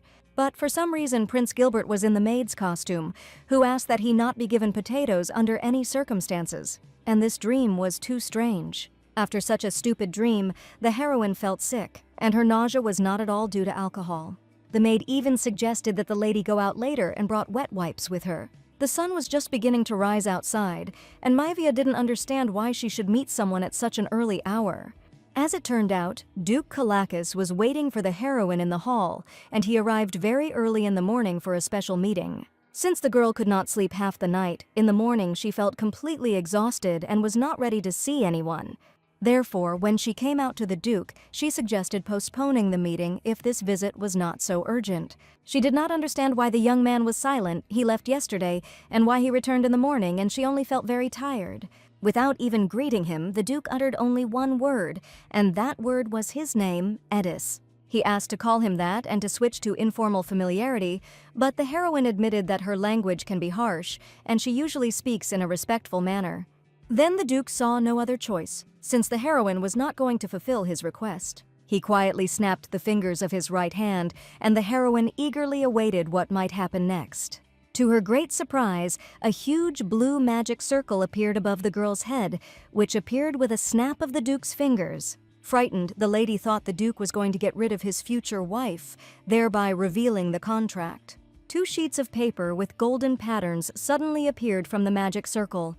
Looking at the 2 documents, the heroine did not immediately believe her eyes, because it was he who was in front of her. The young man said that even if she wanted to sleep, she still needed to look at the details of the marriage. It was the marriage certificate from the contract with the ancestor with the imperial seal, and the lady wondered why the young man had such a gentle voice, and judging from the description of the novel, he should be lazy.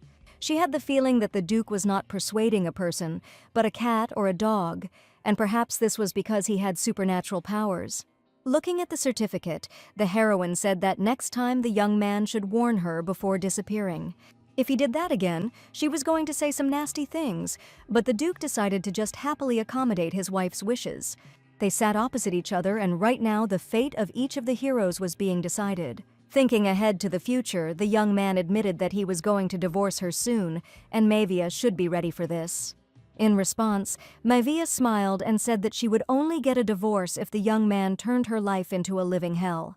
There were many sham marriages in the empire that later turned out to be successful, and the Duke warned that he might have difficulty having children, and his body was a little different from that of an ordinary person. Fortunately, the heroine had no romantic illusions about 6 children, or she took into account the words of her future husband. The lady decided to find out about the Duke's age. He said that he once met the First Lord before he became the Grand Duke, and was a man wandering through dangerous places with a stupid but cute face. Therefore, the young man was very ancient, and he also admitted that he had never had children and still does not have any. This conversation was quite sincere, and now the heroine learned that the Duke did not even have a secret affair and had never had mistresses. But the young man asked to ask a question about how he was still alive, because didn't the lady understand that he had met the very First Lord? Mavia understood everything perfectly well, but now she was more interested in her personal life, and she wanted to ask about the secret of an incredibly long life later. If the young man ever wants to share the secret of his immortality, he can tell her about it. Now the lady was going to live in foreign lands, having with her only one maid whom she could trust. She could also encounter people who would hate her, but for some reason this thought did not frighten the lady at all. The Duke decided to find out about the conditions that the ladies were so desperately worried about, and depending on what it was, he was ready to agree to her proposal. Mevia had long since prepared an answer to this question, and stated that 1 bruise could cost the Duke 1,000,000 coins.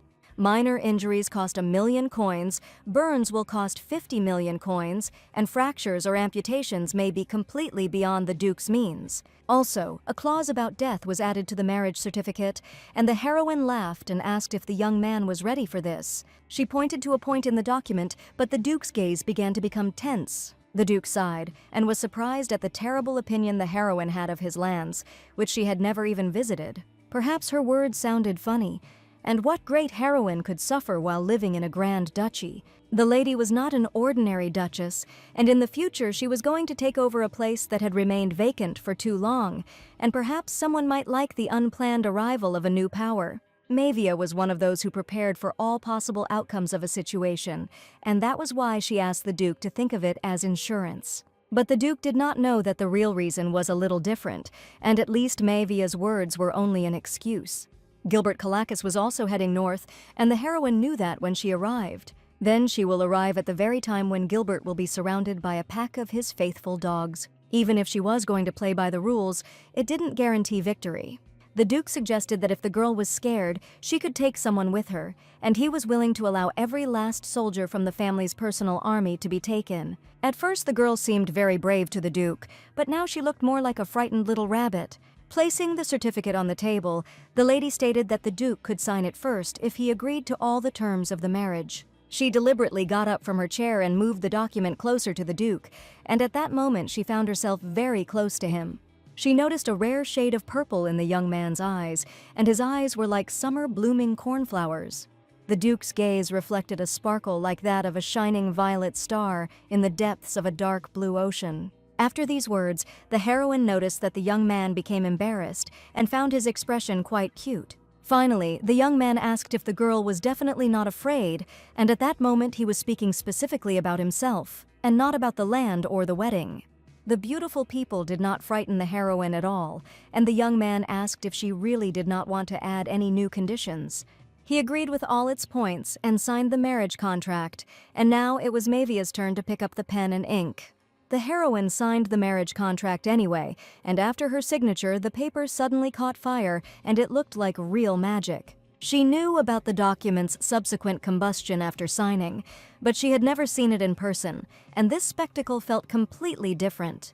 The heroine even joked that she was very interested in what the creators of the contract were like, but suddenly the Duke offered to show their graves, and the girl had to refuse the tempting offer. Eventually, the promises between the families were finally fulfilled, and Mavia was now the Grand Duchess of Calacas. As Edda said, Mavia became a lady who now had a high status and title, but for some reason it seemed to her that she had not received the title of Grand Duchess, but rather that she had become part of the army of an attractive demon king. Mavia was thinking about the demon kingdom and immediately decided to find out when they were going to go to the estate. Before leaving, the lady had to say goodbye to her parents, and the Duke was ready to go at any time his wife wanted. The Duke was sure that there were definitely other people who would want to say goodbye to the lady, besides her parents. At this moment, Sarah came in and apologized, but a letter had arrived from Lady Elaine, and she thought she must inform her mistress of it at once. Perhaps it was because of that incident on the day of the ball, since Monica was more interested in Gilbert than the Grand Duke. She must be wondering now why Mevia hates Gilbert and calls him the most terrible person in the world. As expected, Monica was asking for forgiveness and wanted to deliver a birthday invitation, and Mavia did not consider the letter too urgent. But Sarah insisted that the lady might need to hurry, and the messenger warned her about this. Because Lady Monica had set out on a journey following the letter sent, and was now on her way to visit Mavia to talk about everything in person. If she was going to come anyway, Mavia couldn't understand why she had even asked about a convenient time to meet. The Duke said he knew a place where the heroine could hide, but she had no intention of going to the Grand Duke's estate. Mavia probably didn't want to run into the master's eldest son, and he promised to take care of it if that was the only reason. Mavia jokingly stated that if the Duke was going to take care of this, then this place would definitely not remain on Earth. For the first time in the conversation, the Duke of the North smiled and stated that the place did not matter at all, and the heroine can always ask him about this if she needs something so that no one can find her. Slowly getting up from the sofa, Mavia suggested continuing the conversation in the living room, since it looked like another guest would be arriving soon.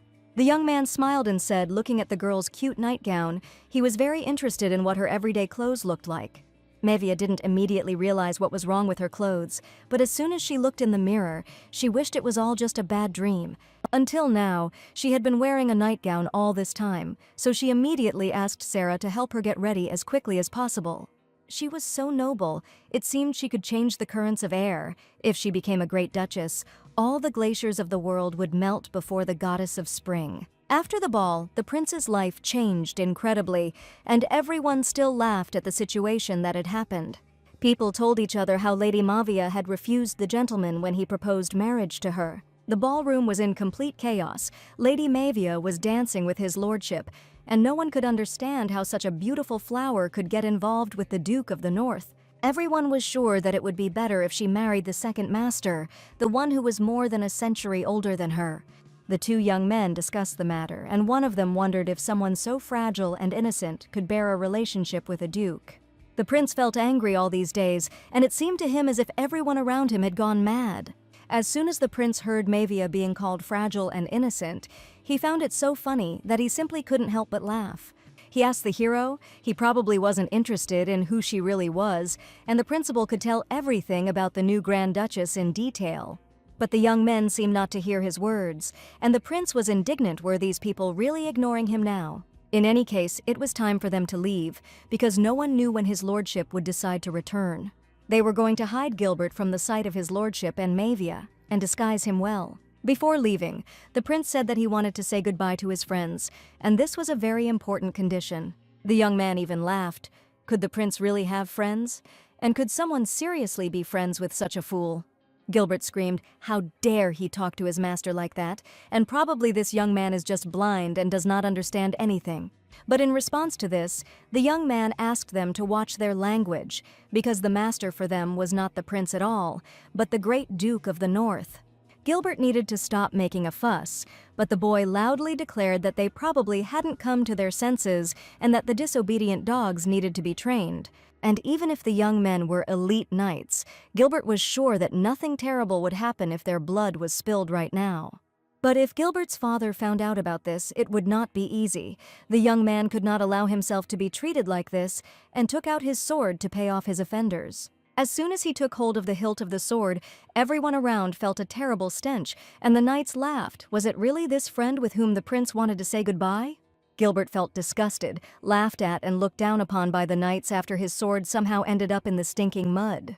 The knights laughed that something had to be done about this terrible smell and called the prince's character also stupid. The young man guessed that the person Gilbert wanted to meet was Baron Cullen Turner, who was his best friend.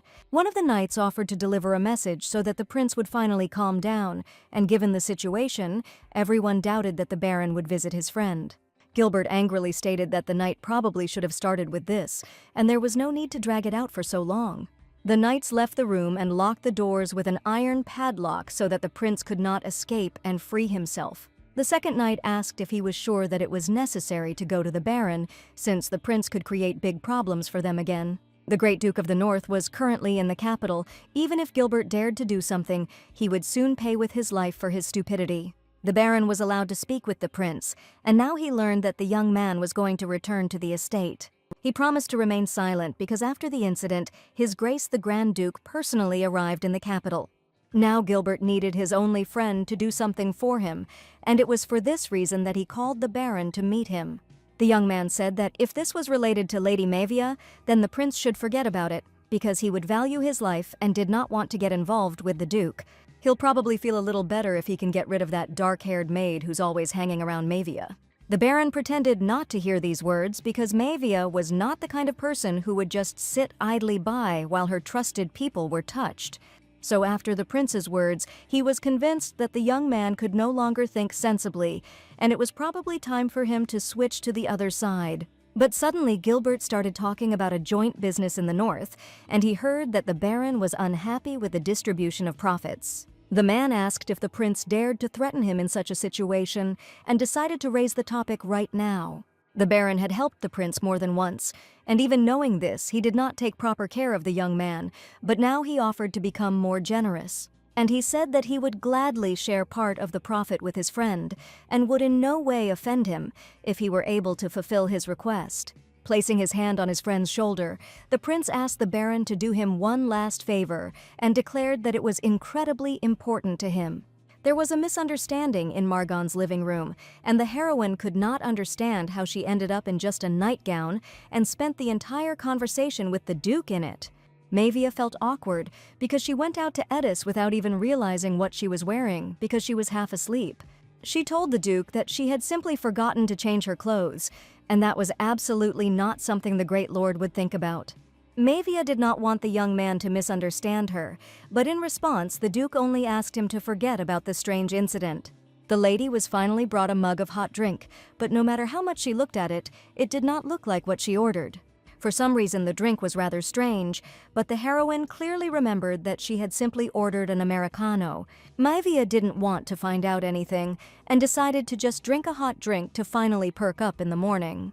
From the girl's surprised face, the Duke realized that something had probably gone wrong and decided to ask about it.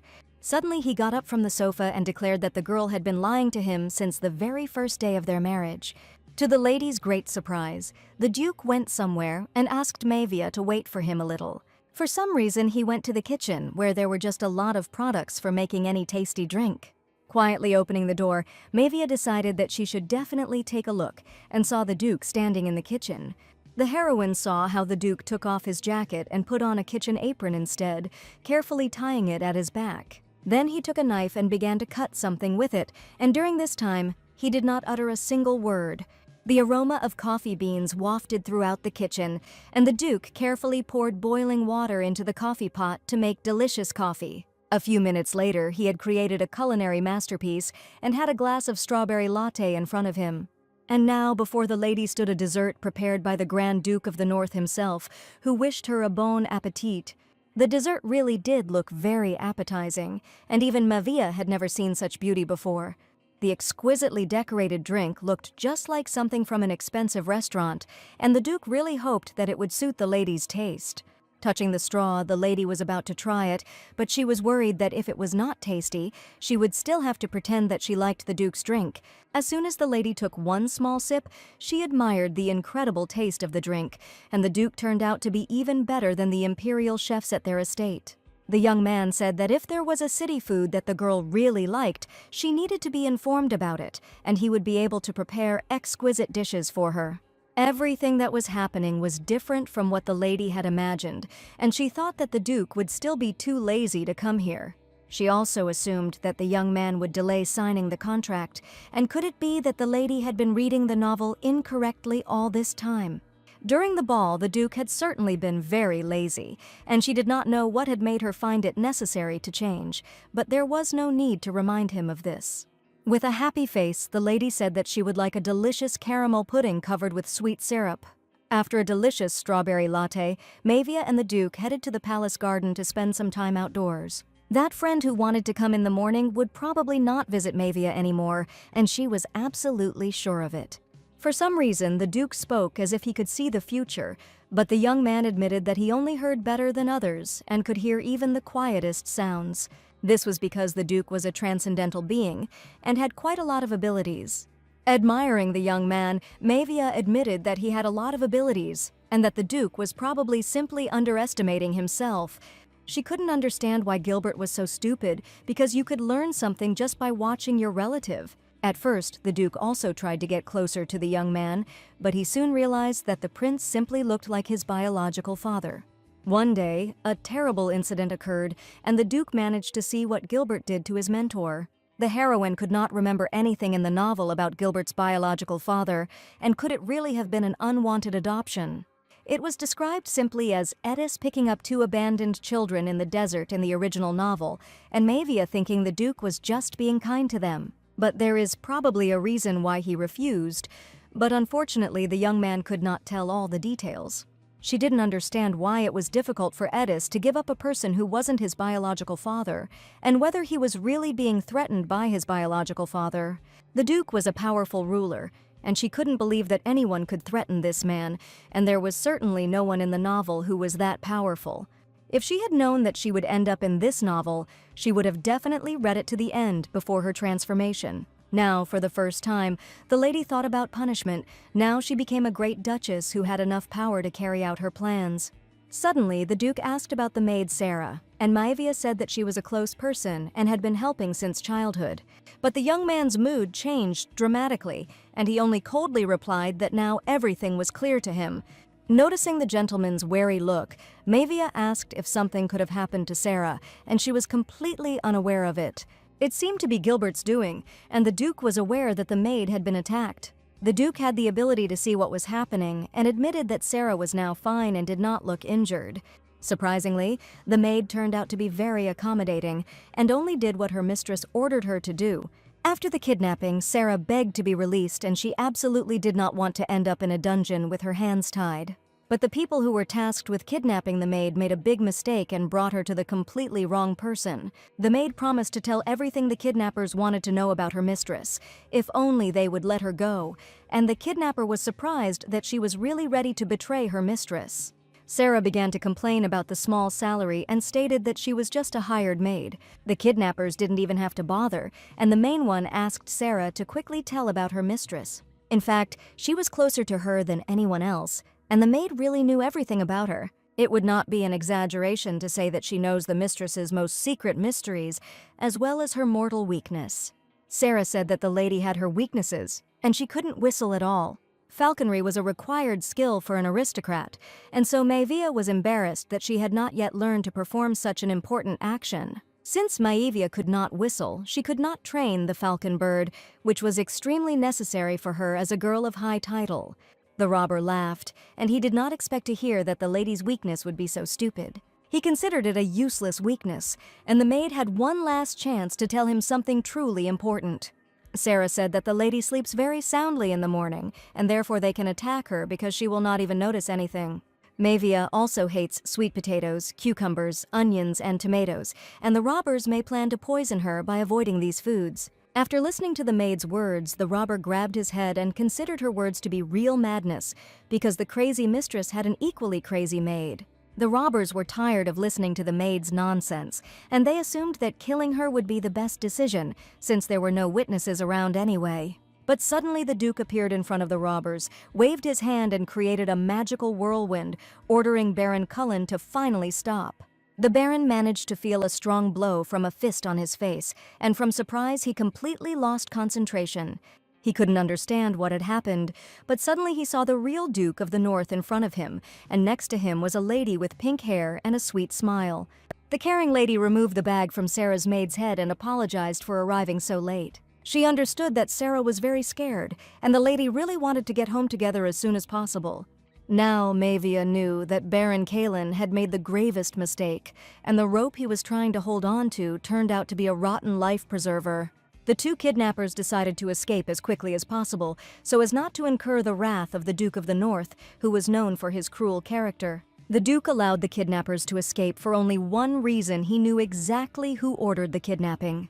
And if the lady needs these people, the Duke warned that she can simply say so and he will do everything necessary to punish them. With special respect in his eyes, Edis asked Maevia to tell him everything in detail, and promised that if it was in his power, he would do everything to sort it out. Unexpectedly, Maevia asked the Duke to prepare a room for the newlyweds, because that night she was going to come to the residence of the Grand Duke. At last, the maid was safe, and now she and her mistress got into the carriage to return to their native estate as soon as possible. Sarah was not usually so quiet. She had no injuries, but this incident would still remain a trauma for the maid. Therefore, the lady promised to make sure that today's incident would be counted as a work injury for which Sarah would have to be paid. Just a second ago, Sarah looked upset, and Maevia was probably just worrying for no reason. The maid was kidnapped while she was packing her mistress's things, so she was unable to finish the job she had started. But given the circumstances, she had no other choice. But for revealing weaknesses, the lady joked that she would cut Sarah's salary for 3 months. That evening, Maevia met with her mother to talk about some important matters. Mother wondered if Maevia had come to talk about Sarah's abduction, and that must be the reason. Since the Maevia family was quite famous, there was nothing that happened in the capital that they would not know about. Mother knew that her daughter was going to go north, and Maevia told her that she was moving to the Grand Duke's residence that evening, right after dinner. Since her daughter had already made her decision, her mother could not stop her. She also could not stop worrying about her, and Maevia probably had reasons that she could not tell her parents, and the heroine sadly understood that she had no time left at all. After all, the catastrophe that will soon happen in the north can only be prevented in this way. Soon after that evening, Maevia's parents stood outside the gate of the mansion, watching their daughter leave for the distant north. It was incredibly painful for the mother to watch her daughter actually leave. Because she was so young, she was very worried whether everything would be okay with her. Holding an envelope in her hands, a maid suddenly approached Mother and said that the lady asked her to give the letter when she left. And it seemed that Maevia understood that her parents would worry, which is why she left a farewell message. After her daughter left, the mother decided to read the letter, which was addressed to her dear mom and dad. In it, she asked that after leaving for the north, he exert some influence on Baron Cullen's business for her sake, and that was her only request. Maevia wanted the man to go bankrupt and work in the mines, and she was sure the Baron deserved to lose all his savings. The daughter promised to invite her parents to the north every season, and asked her mother and father not to be too sad after her departure, but now they decided to trust their son-in-law. They were sure that Maevia was safe. Still, He is the one their daughter chose, and they will only be glad if Mevia is happy with her new husband, even in the far north. The carriage, together with the maid, headed along the forest paths to the estate, and it was already slowly beginning to get dark outside. Looking out the window, Mevia saw majestic mountains, and she had never seen such a place in the capital. The north was difficult to reach, and Sarah began to worry that her mistress would be given rock-hard black bread or forced to clean in icy water. Laughing, Mevia said that it definitely wouldn't happen, but she was prepared not to expect a warm welcome for the unplanned Grand Duchess. And if something like that happens, Mevia will immediately understand if Sarah loses her composure even a little. Finally, the heroines arrived at the residence of the Grand Duke, which was located in the capital in the heart of the cold north. The Duke certainly had a grand residence, and as soon as Mevia arrived at the palace, she was amazed at its incredible size. But Lady Mevia did not even expect such a reception, and as soon as she got out of the carriage, she was immediately very surprised, because in front of her stood columns of respected knights, and their commander met her. They loudly expressed their respect to Her Grace the Grand Duchess, and this was the first time that this had happened to Mevia. And the temporary manager of the residence named Vega appeared before the lady, and he expressed his respect to the arriving ladies. Mevia smiled, for it pleased her to see so many people respecting her, for she now held a high title. Suddenly, a knight emerged from the crowd, probably wanting to look at the Grand Duchess. He stated that he had become a knight this year, and since the steward was often busy, he promised that he would be able to accompany the great lady. Sarah even wondered if the lady had sent them a gift in advance, but the lady did nothing at all. The punishment was not long in coming. The knight stepped out of line. They were outraged that they did not even manage to congratulate the lady who had officially arrived. But the knight seemed to have been waiting for this all day, and he didn't care at all that he had just been punished in front of the Grand Duchess. A wonderful surprise had been prepared for the lady, which she definitely could not refuse, and this place with the best sunlight, moonlight, and morning dew was on the 3rd floor. Also, a special luxurious bed with gold-carved inserts was prepared for the Grand Duchess, lying down on which one could feel as if one were on a soft cloud. Probably they prepared the best for the girl, and the young knight could not contain his emotions. Since he had already managed to tell the lady about the soft and cozy bed, after that the knight realized that his surprise had just failed. The Duke of the North, Edis, was immersed in a hot bath filled with aromatic oils, but thoughts about the upcoming event did not leave him, because Lady Mevia, his future wife, appeared in his palace. He ordered the knights to prepare the perfect meeting and only thought about whether the young lady, who was probably already fast asleep in her nightgown, liked everything. Tomorrow would be the beginning of a new chapter in his life, a chapter with Lady Mevia, and he was determined to do everything he could to make this chapter a truly happy one for both of them. After a hot bath, Edis decided to head to his room and was sure that by this time Mevia should already be asleep. Duke Edis quietly opened the door, trying not to make a sound. The late night had enveloped the castle in silence, but when he entered the room, his heart sank. Edis stood for a moment on the threshold, not believing his eyes, and he was sure that he had mixed up the rooms. Lady Mevia sat on the bed, her fair hair falling softly over her shoulders, and in the dim light of the fire, her face looked especially gentle and attractive.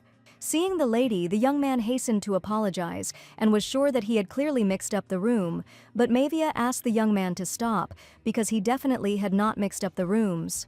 More logically, the marriage room that the lady requested should not have been separate. Smiling, the lady asked the young man not to run away under any circumstances, because they could just go to bed and hold hands sweetly. It was the first night the heroes spent together, and lying on opposite sides of the bed, Mevia thought that holding hands wasn't too difficult, but the Duke remained cold to her remarks. They were already bound by a marriage contract, and Mevia wanted them to become a little closer to each other, admitting that the Duke could ask anything that interested him. He could ask anything he wanted, and Mevia was happy to answer any question he might have.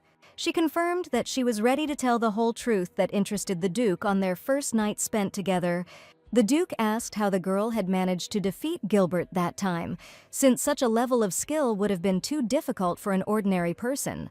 Mevia did not intend to hide it, and told that in fact she had drunk the blood of the devil back then, and it was she who had given her magical powers.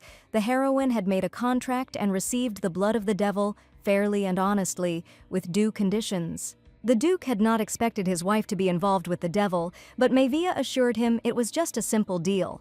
In exchange for guarding the devil's grave, she received demonic blood, and the heroine was sure that she was just lucky then.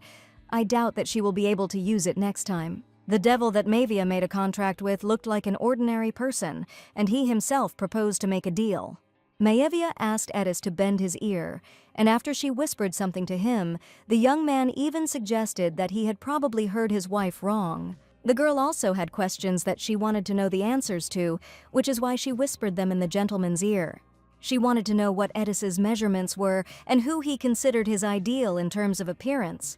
For Mavia, these were the usual questions that would definitely be asked on the wedding night, but after her words, the young man became noticeably sad, and not intending to answer such questions, he said that it was probably time for Mavia to go to bed. The heroine never managed to get close to Edis on their wedding night, and the Duke of the North still remained cold towards her. Lady Mavia awoke in the Duchy of the North, and the first morning in her new home filled her heart with excitement and anticipation.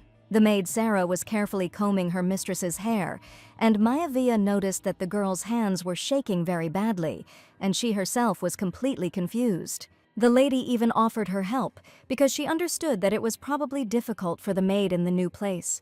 Sarah was more scared than usual, and perhaps it was because they were in a confined space. It was like comparing a lion in a cage with a free lion. Edis felt the urge to take care of Mavia and make this morning special, so he asked the maid to give him his comb. Edis walked up to the lady and began to carefully comb her hair, doing it slowly and carefully, trying not to cause her discomfort. Lady Mavia enjoyed the first moment of intimacy. When he finished styling her hair, she looked at him with gratitude. She felt that ever since they got married, the Duke considered her his lady, and the heroine was even interested in how far he would agree to go if she asked him. Perhaps the Duke should choose clothes in a different color, and due to his fair skin, any shade would suit him, a formal brown or blue suit to match his eyes. Mavia imagined that if the boy was a pink bow tie, it would accentuate the color of her hair, and such an elegant suit would also be interesting. So the heroine hurried to find out why the Duke always wore only black, but for him, choosing other colors was simply tiresome. The young man was also sure that other colors did not suit him at all, and that was why his wardrobe consisted exclusively of black suits. The young knight, who wanted to attract the attention of the new Duchess, stood in the kitchen from early morning and prepared something special. He wanted to surprise the girl by preparing a dish that the Grand Duchess would definitely like. The young man was carried away by his occupation, but suddenly behind him he heard a female voice calling him by name. Lady Mavia entered the kitchen and decided to find out why the knight decided to cook something, since this duty belongs to the cooks. The young knight did not expect at all that the Grand Duchess might be in the kitchen right now, and he was very surprised by her behavior. Most of the servants in the Grand Duke's residence could not stand to see the young master, so he simply kicked some out, and sometimes knights replaced other servants. It turned out that the temporary butler to whom the Duchess bowed yesterday was a former commander of the knights. Since this was the case, Mavia realized that she could now calmly entrust the knight with tasks, and unexpectedly she asked to fry the meat so that the smell would soak into her clothes, and this request was too strange for the Grand Duchess.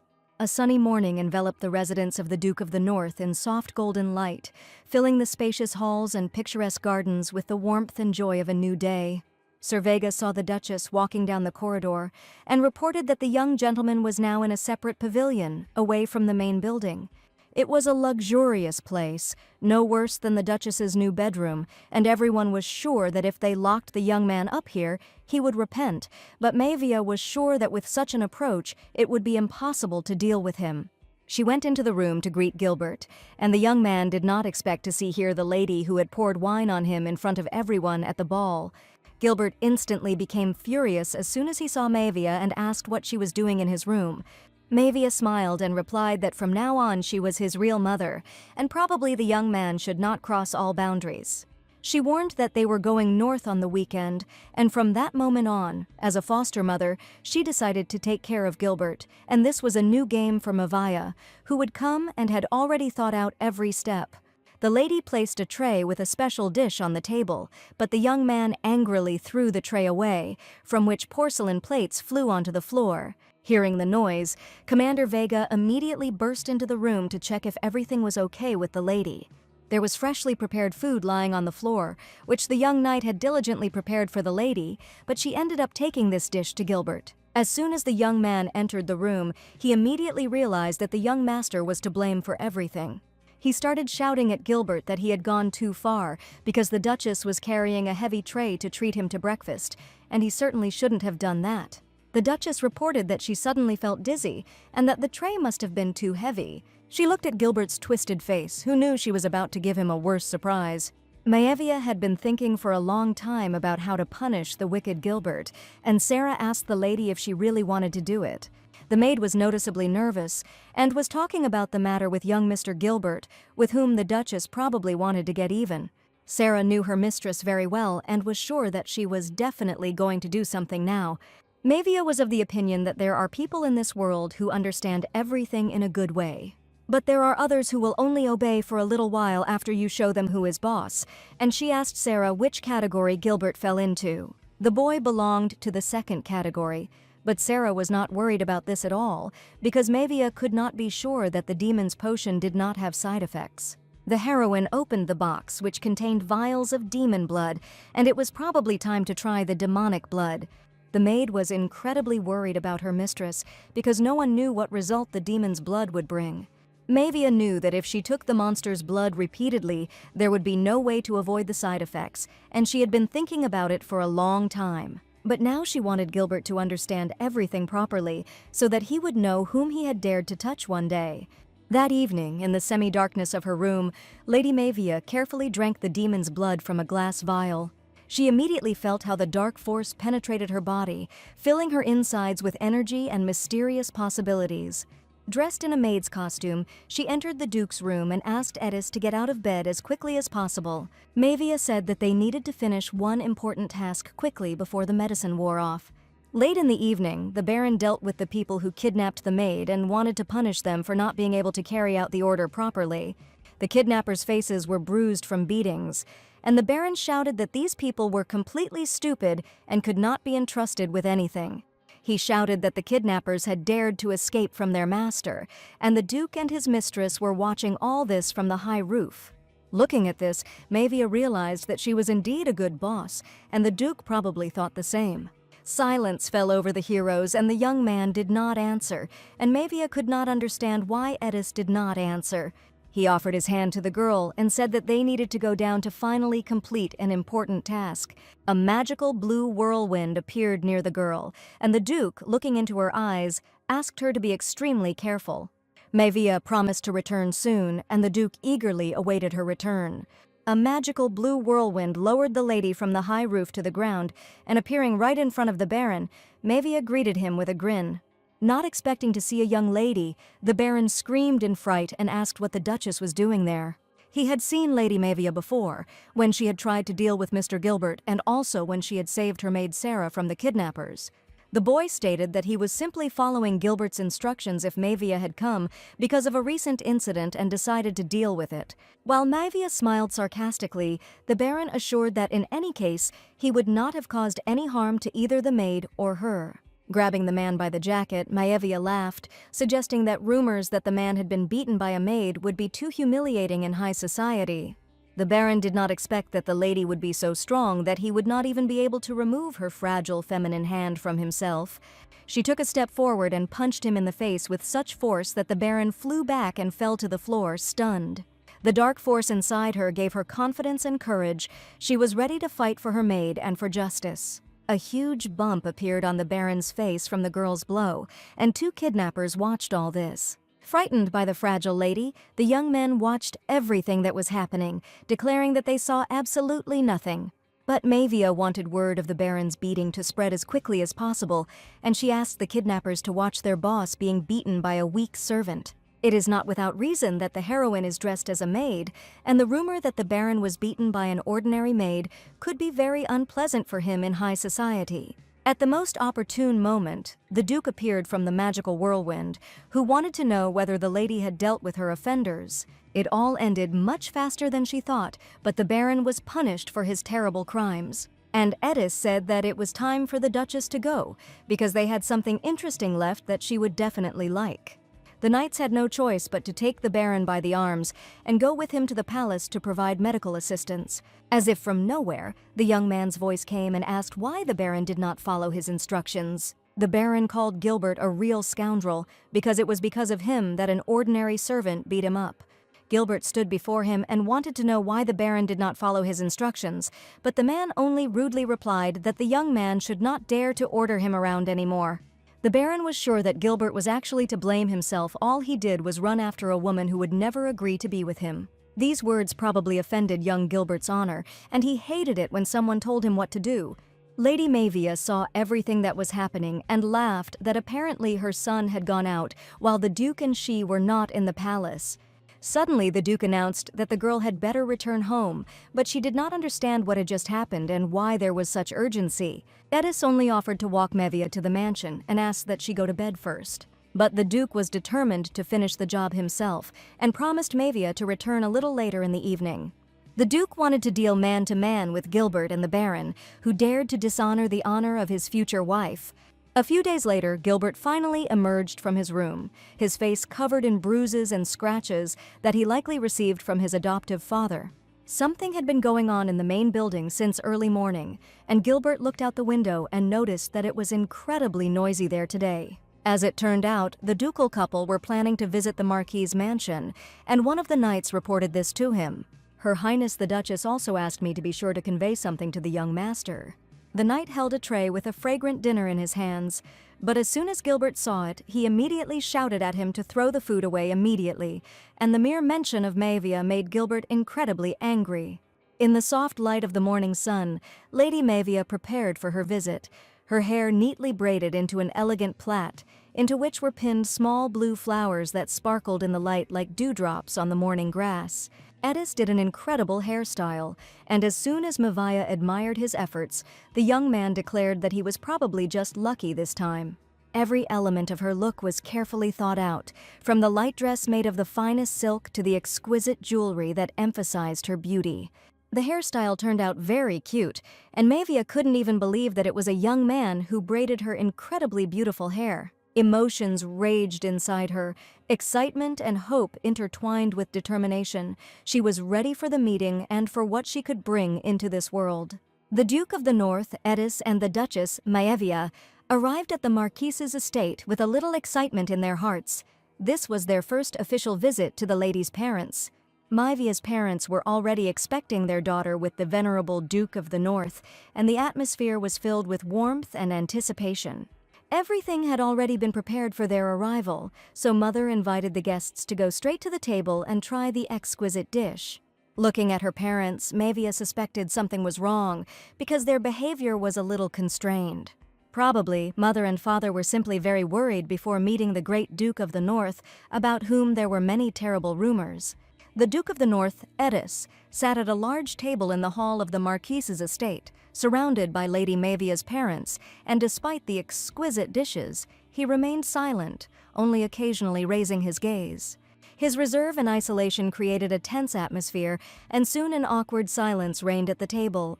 The Duke was not particularly talkative, but what surprised Mavia most was that his parents were also silent, and it seemed they still felt awkward about Edis.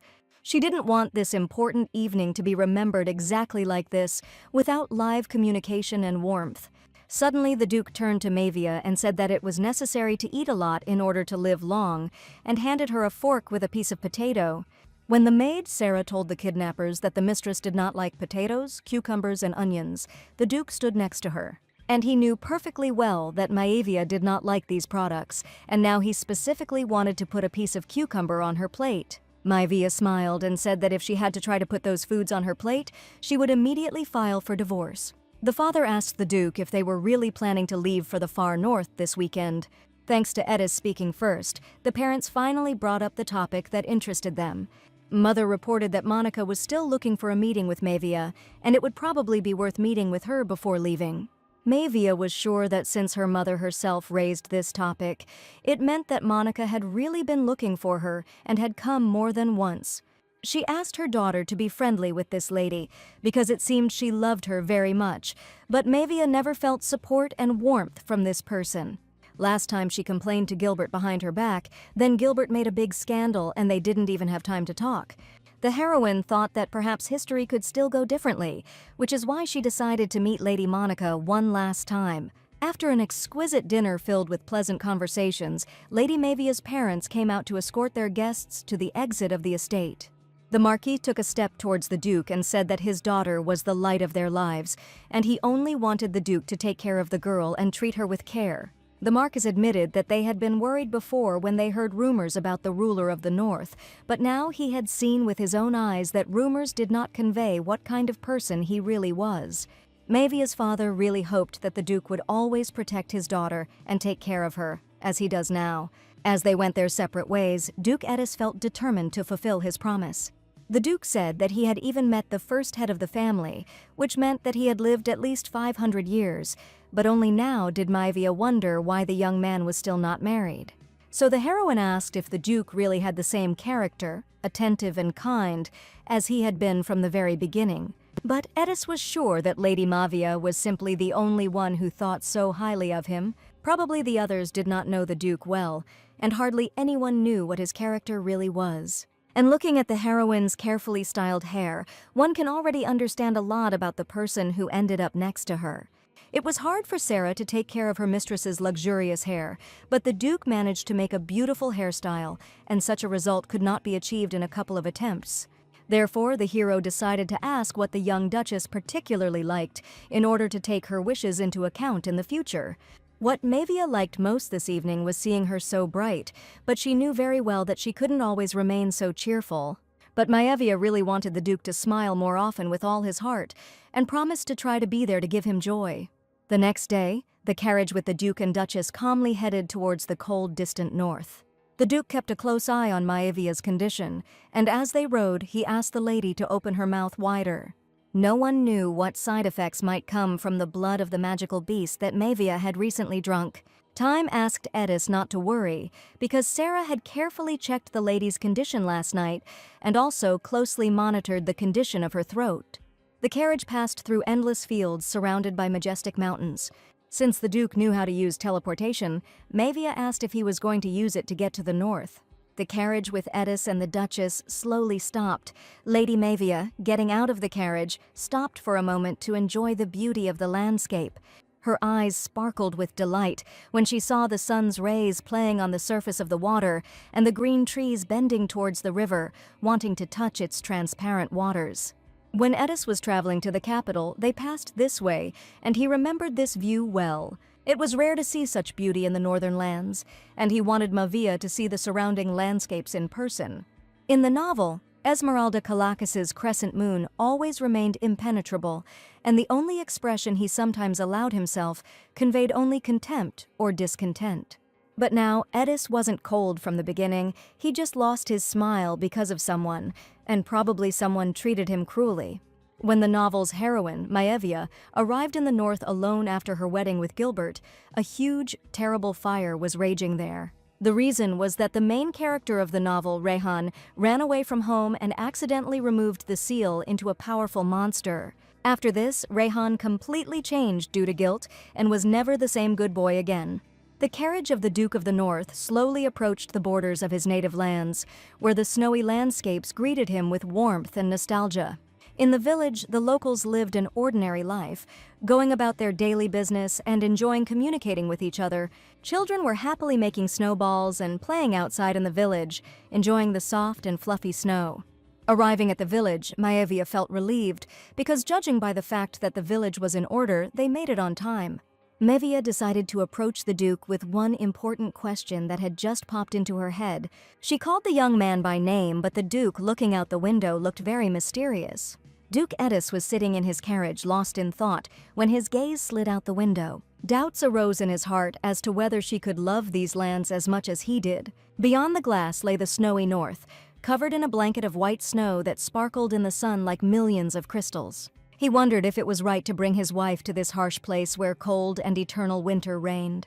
He turned to Maevia, who was sitting next to him, and saw her face full of anticipation and curiosity. Looking out of the window, the lady said she had never seen such a terrible building, speaking of the residence of the Grand Duke, and it seemed to her as if a monster octopus had appeared and doused the whole castle with water. With these thoughts in mind, the Duke decided to do everything possible to make Lady Mavia feel at home even in this harsh land. He couldn't promise that things would be better inside the castle, and he had no idea how to comfort his future wife now. Mavia knew the future was coming. She was glad that they returned before the north was completely burned to the ground. Lady Mavia stepped out of the carriage and the cold air instantly embraced her. The harsh northern lands were completely different from the warm regions where she had spent most of her life. However, when she took a step forward and looked at the Duke's residence, something unusual caught her attention. She took a deep breath, feeling the freshness of the winter morning, but at the same time her heart was filled with a slight anxiety. In front of the majestic gates stood a multitude of cats, fluffy and graceful creatures that wandered peacefully through the snow. Looking at the Duke, the heroine decided to ask if the second young gentleman really loved cats so much, but Edis replied that he would not keep such a clumsy creature even if they were given to him. Near the Duke's residence, a young gentleman was already awaiting their arrival, who greeted his father upon his return. In front of them stood a boy with blonde hair, who was eagerly awaiting the day when he could finally meet the Grand Duchess. It was a boy named Rayhan, who had many faults, but he tried hard and asked the Duchess to be lenient with him. The heroine remembered very well what kind of character Rayhan had in the novel, and now she could not understand why she was found behaving this way. The Rayhan she knew during this period was a restless and extremely energetic child. The boy looked very cute, and Mavia even thought that he was probably just pretending. In a gentle voice, she replied that she was very pleased to meet the young gentleman, who looked at her with great respect. Leaning towards the boy, Mavia said that she was counting on his support and would try to understand his behavior. Suddenly, the boy was called out by a hero, whose voice was incredibly familiar to him because this young man was also part of the Duke's family. His older brother had just called him, and Gilbert had also come with everyone to the cold north. Suddenly, Gilbert declared to the young gentleman that the Grand Duchess was an enemy of their family, and she should never be trusted either. But Mavia had never expected to hear such harsh words from Gilbert. Edis noticed that the young man had absolutely no sense of humor and that he still lacked education, despite the fact that he had already received a fitting punishment for his actions. Mavia couldn't understand where Gilbert got the courage to act like that in front of Duke Edis. Rayhan was surprised that his elder brother had just expressed such a rude opinion about the Grand Duchess. Mavia smiled and asked the young master not to worry, because if she really was an enemy, she definitely wouldn't have come to the duchy. The heroine did not expect at all that Gilbert would dare to say such a thing in front of his younger brother and the great Duke of the North. Edis wondered if Mavia was the lady that little children were afraid of. Even in her past life, the children avoided the heroine, and her original goal was to spend the money she had saved from investments and throw crazy parties on the corpse of Prince Gilbert, or help Rayhan grow up without psychological trauma so that the young man can finally find peace in his soul. After arriving, sitting in a hot bath, Mavia thought that if this continued, she would never be able to make friends with children his age. Mavia asked Sarah if she had forgotten the gift for the young master that they had agreed on earlier. The Duchess wanted to give the gift during dinner to please young Rayhan. Laughing, Sarah asked if the hostess was really going to give the gift in such a form. Mavia was sure that the gift would definitely please the young master, despite her appearance. The wooden table, decorated with exquisite services, was set for dinner. Duke Edis and young Rayhan were eagerly awaiting the appearance of the new Duchess. The boy was surprised that his father was going to have lunch with him today, since before the Duke usually ate in complete solitude. Edis asked the butler not to add onions to one soup, and Rayhan asked if his father had stopped liking to eat soup with onions. Duke Edis felt joy at seeing everyone gathered together at one table. This was a new stage in his life, full of hope for the future in the duchy. Rayhan was still just a boy, but a spark of curiosity and delight already shone in his eyes. The boy asked if his older brother would join the dinner, but the Duke was sure that Gilbert knew the value of his life, so he was unlikely to come. And Lady Mavia is not at all one of those people who would forgive Gilbert for his rude actions. Rayhan was surprised that the Grand Duchess was much stronger than her brother, who was known as a genius in fencing. The boy became excited because he realized that the Duchess really was a great woman. At that moment the door opened and Lady Mavia, the new Duchess, entered the dining room, her outfit elegant, and she radiated warmth and kindness. Seeing her, Rayhan stood up from his seat and looked at the lady with curiosity and admiration, wanting to please the Duchess. Approaching the boy, Mavia placed the box in front of him and said that as an apology she would like to present the gentleman with a gift that he could open right now. Rayhan was very worried because this gift was from the Duchess herself, and the boy had not received any gifts for a long time. The box looked very sinister, and Rayhan opened it immediately with great curiosity to find out what kind of gift was inside. As soon as the boy opened the box, his eyes filled with tears, and he immediately thought that the Duchess did not like him or that he had made some mistake. Seeing tears welling up in Rayhan's eyes, Edis asked if something had happened to the gift. In the box, on a velvet cushion, lay a huge dark blue gemstone, and it was probably a precious diamond. It was not just a diamond, but a rare gemstone, which was a very expensive gift, but the boy did not know about it at all. Seeing the gift, the Duke asked how long it had been since Mavia had last communicated with the children, and indeed it had been some time. Mavia asked to trust her taste because she values the black diamond in itself as a precious thing, and in the future it will definitely be useful to the young master. She even wrote a letter by hand and put it inside, and just wanted Rayhan to know that the Duchess wanted to get closer to him. The boy sat there in bewilderment, hoping that he would not bring a curse upon himself if he touched the frightening black diamond. After presenting the gift, Edis offered to taste the exquisite dishes that all the chefs of the duchy had worked hard to prepare. All this time the boy looked at the box, wondering where the Duchess had found such an ominous thing. Rayhan was scared, and perhaps what he had heard earlier now turned out to be the real terrifying truth. The boy decided to find out the truth from his older brother, so he wanted to ask Gilbert some questions. He asked excitedly what the young man meant by saying that the Duchess was their worst enemy. Gilbert asked if the boy really doubted his words, since he had clearly made it clear that Mavia was a bad person. At that moment, one of the knights approached and asked Gilbert not to put unnecessary doubts into the younger gentleman's head. He stated that all talk about the Duchess being an enemy of the family was complete nonsense, although her grace was not particularly kind or gentle. But the young man knew that even the proudest aristocrats of the capital recognized her as the most outstanding beauty. And in addition to her attractive appearance, she has enormous wealth and an honorable family line of a marquis. These were just rumors, but the young man was sure that they proved exactly how special the Duchess was. Rayhan thought that Mavia was probably the ruler of the shadow quarters of the capital, who could destroy even Prince Gilbert himself at any moment. That's why she can so easily get her hands on sinister things that even the prince himself can't get his hands on. All these thoughts made the young gentleman's stomach ache badly, and he asked to leave dinner early. From the very beginning, Mavia noticed that the young gentleman was not feeling well and offered to accompany him to his room. She asked the butler to bring something for the young master's stomach to the bedroom, and to ask the nanny if Rayhan had any chronic illnesses. Mavia also asked to change the blanket to a warmer one, and looking at the boy, the Duke said that the lady was doing everything with the purest intentions. Mavia asked the young gentleman to come with her, and she promised to take good care of the gift. After Gilbert's words, Rayhan saw Mavia in a completely different light, and he was unable to discern her pure intentions towards the young master at all. Entering the young master's bedroom, Mavia politely asked if she could stay there. On the sofa in the room sat a cat with incredibly white fur named Isabel, whom Rayhan asked to go to her room. Mavia stroked the snow-white cat carefully, and at that moment Rayhan became very scared because Isabel usually scratched people's hands. But to his great surprise, the cat gently pressed herself against the girl and even began to purr. The duchy's cats even had their own maid to look after them, and their names were invented by Count Elliot. Each cat was given an elaborate name, and each had its own designated room. Rayhan asked if the Duchess was tired, since she could go back to her room, and he promised to just lie quietly in his bed. But Mavia wanted to stay with the young master for a little while, and did not consider it a difficult task at all. In fact, Mavia had very little understanding of children and never had the opportunity to get close to them. Perhaps she couldn't be of much use to her master now, but she really wanted to just stay with him at least until the nanny arrived.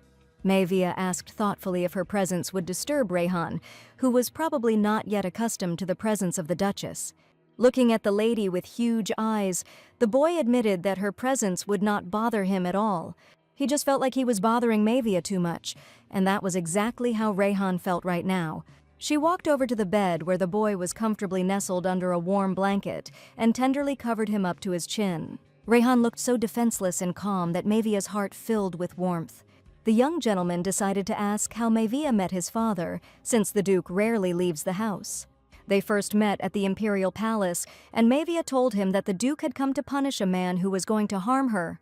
Mavia understood perfectly well that she was communicating with a child, so she decided to tell everything in general terms. The boy asked if his father would come tomorrow, and Mavia promised to definitely organize a meeting, but for this, the young gentleman needed to recover. Rayhan said that he felt just fine and was already planning to choose an outfit for the upcoming meal. At that moment, the nanny entered the room, but Mavia wanted to read the boy a story, promising to do so next time. Mavia felt warmth in her soul from these simple words. She knew that their connection was just beginning and that many moments of joy and discovery awaited them together. "Let's go to the room," the maid asked the young gentleman if he was feeling unwell and needed to take medicine, but Rayhan smiled and replied that everything was fine and the problem had already been solved.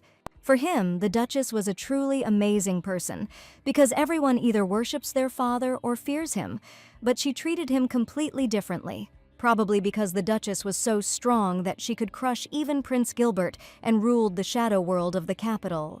The gift Mavia gave him looked sinister, but the care she showed was genuine, and for the first time, Rayhan felt such a pleasant feeling.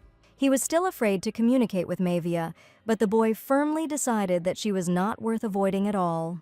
Mavia walked down the hallway, noticing that the outside of the castle didn't look too well maintained, but the inside was in better condition than expected. In the Mavia Duchy, she saw many statues of cats, and it seemed like there were more cats than people.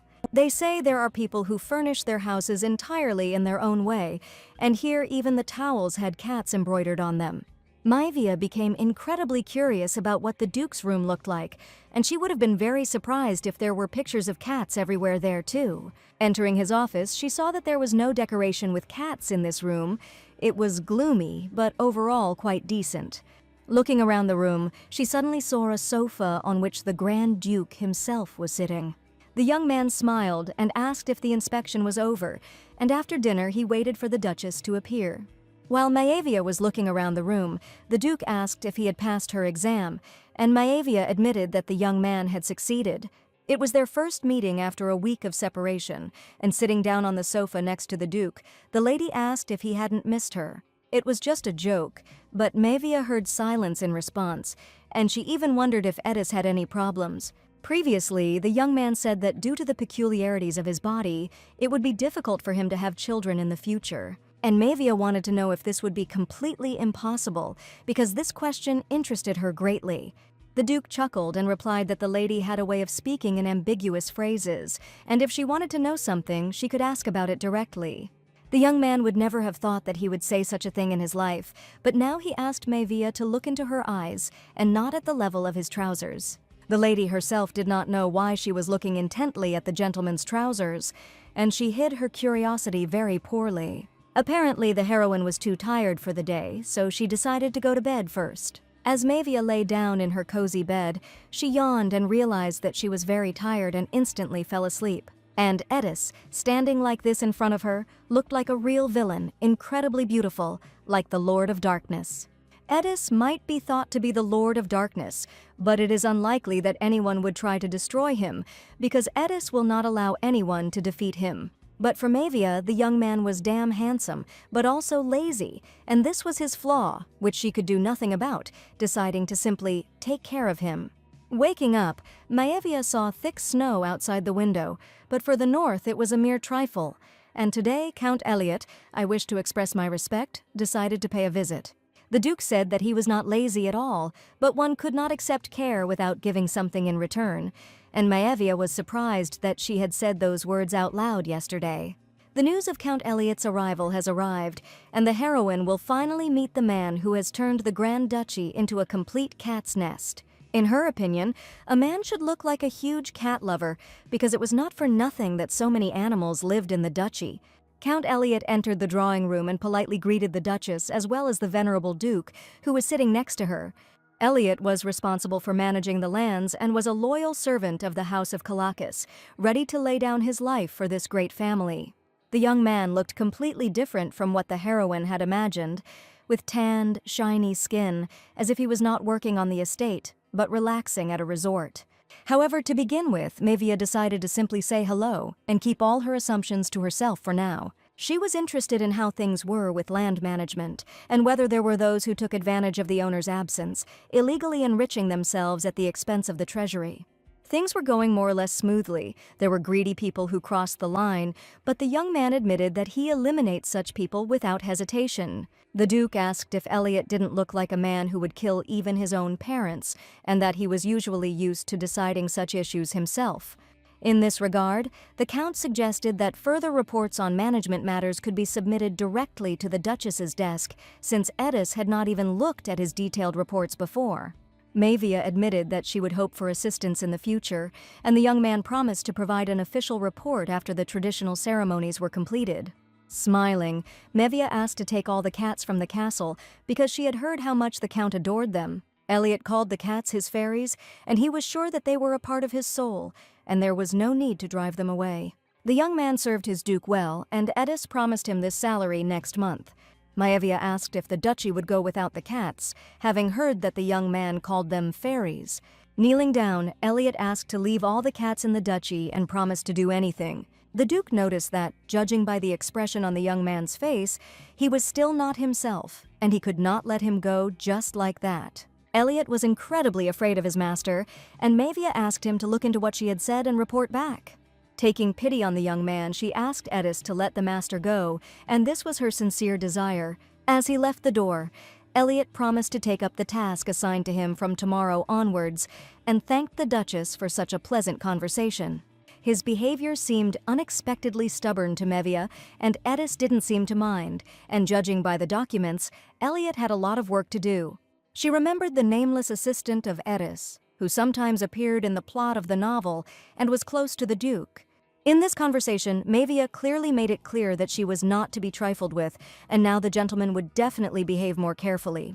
Edis apologized and thought that the lady should have explained in advance the Duchess had not been in the Calacas house for a long time, and he had completely forgotten about the important ceremony. There was talk of a ceremony on the night when the moon would disappear.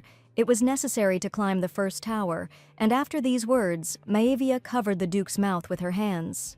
Maevia decided to clarify the details with the second young gentleman and asked to bring him here for a minute.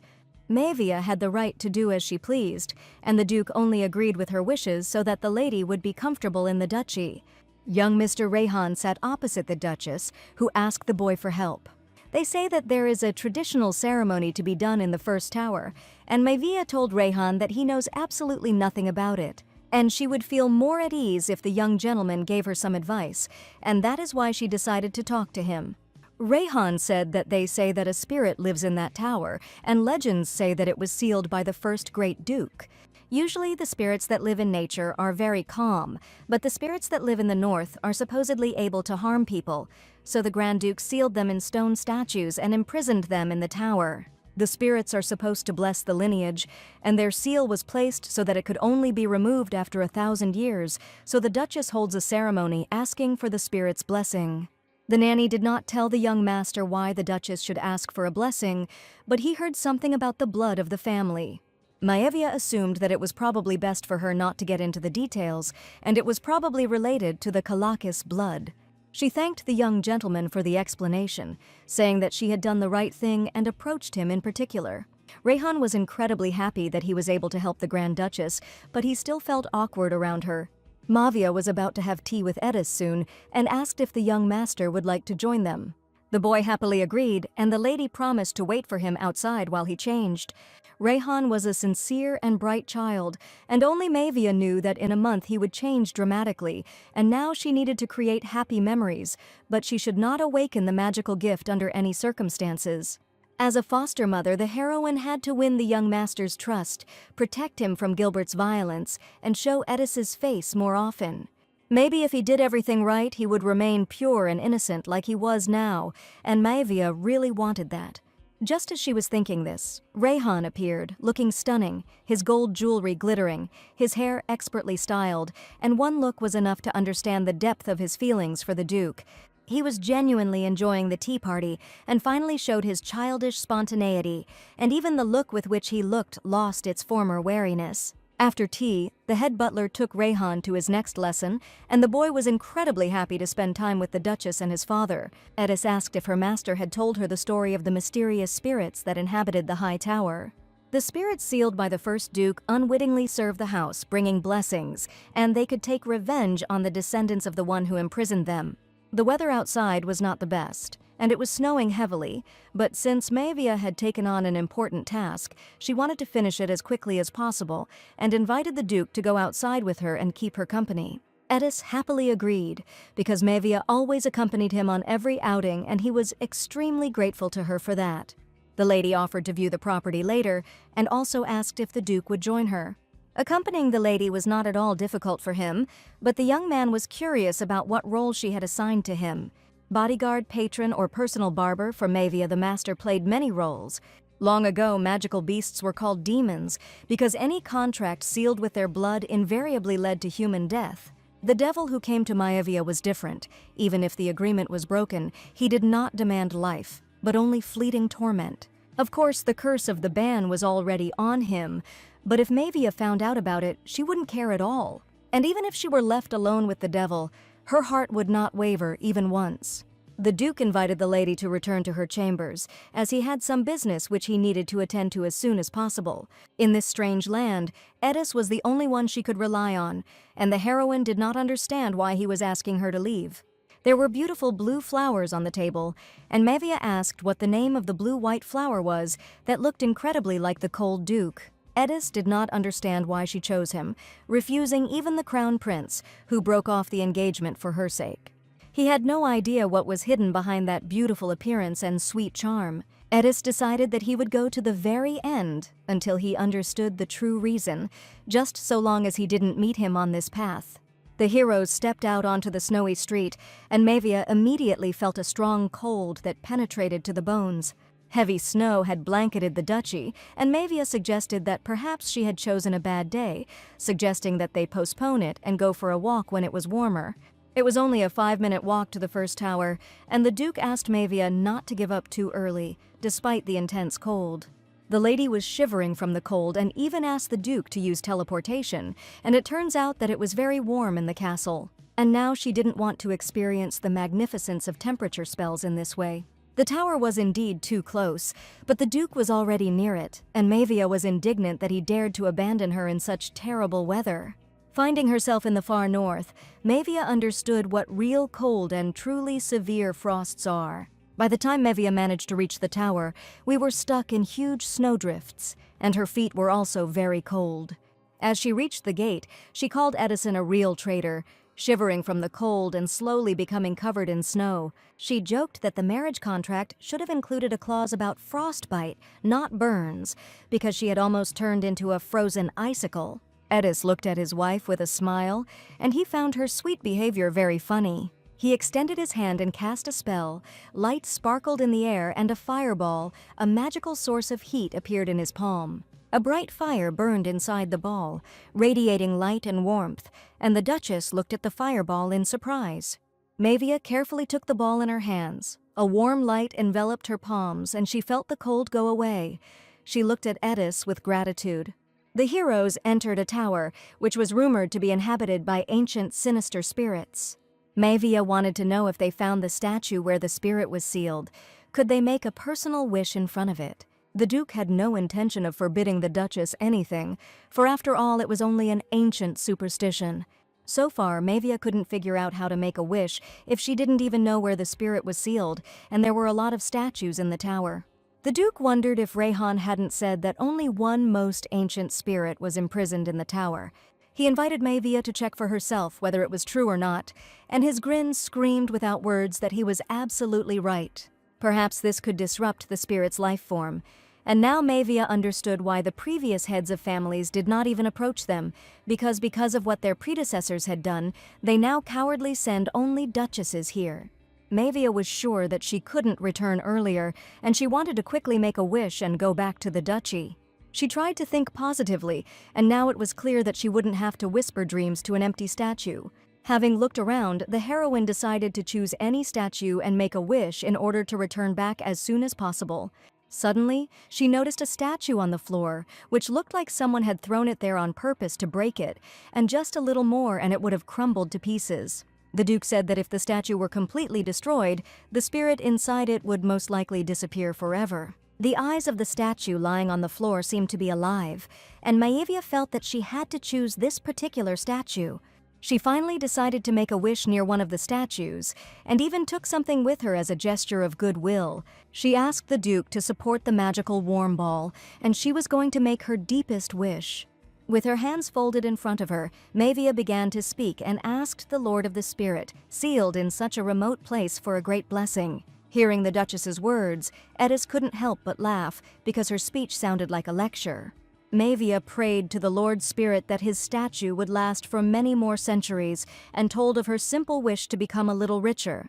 She wanted all the gold and diamonds of the empire to belong to her, as well as power, glory to the ends of the continent, and she promised to take care of the well-being of the statue if the spirit fulfilled her wish. And if during the repair something irreversible accidentally happens, she asked the spirit not to worry and promised to keep it forever in her heart for the century.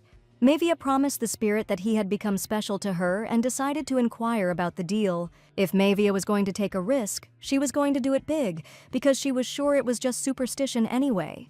The Duke inquired about the prosperity of her house, and Maevia said that the side branches were already sharpening their knives. These people, who said to simply sign a marriage contract, declared that the head of the family must necessarily be a man. But now that Maevia was in the north, everyone openly demanded that a new heir be chosen, but her parents were only amused by this. The heroine did not expect that the conversation would go in such a boring direction, and suggested that the Duke go back. Edis stood today with an impassive face, as if he had not heard the words of Maevia, who was standing right in front of him. She wondered if the Duke wanted to see anything else, and she was sure that he, too, wanted to leave as soon as possible. Whenever he spoke of ancient spirits, the Duke's face became even more serious than usual, and he had probably been fighting spirits for several hundred years. But no matter what expression the gentleman had on his face, Maevia still found him impressive and incredibly charming. Maevia couldn't take her eyes off the Duke of the North, captivated by his confident posture and the depth of his eyes, which reflected strength and wisdom. They descended the dark, gloomy, winding staircase of the huge tower after the Duchess asked the spirit for a blessing. Suddenly she thought she heard something, and the Duke even thought that Maevia wanted to stay here a little longer. She asked Edis not to pay attention because she must have just heard something.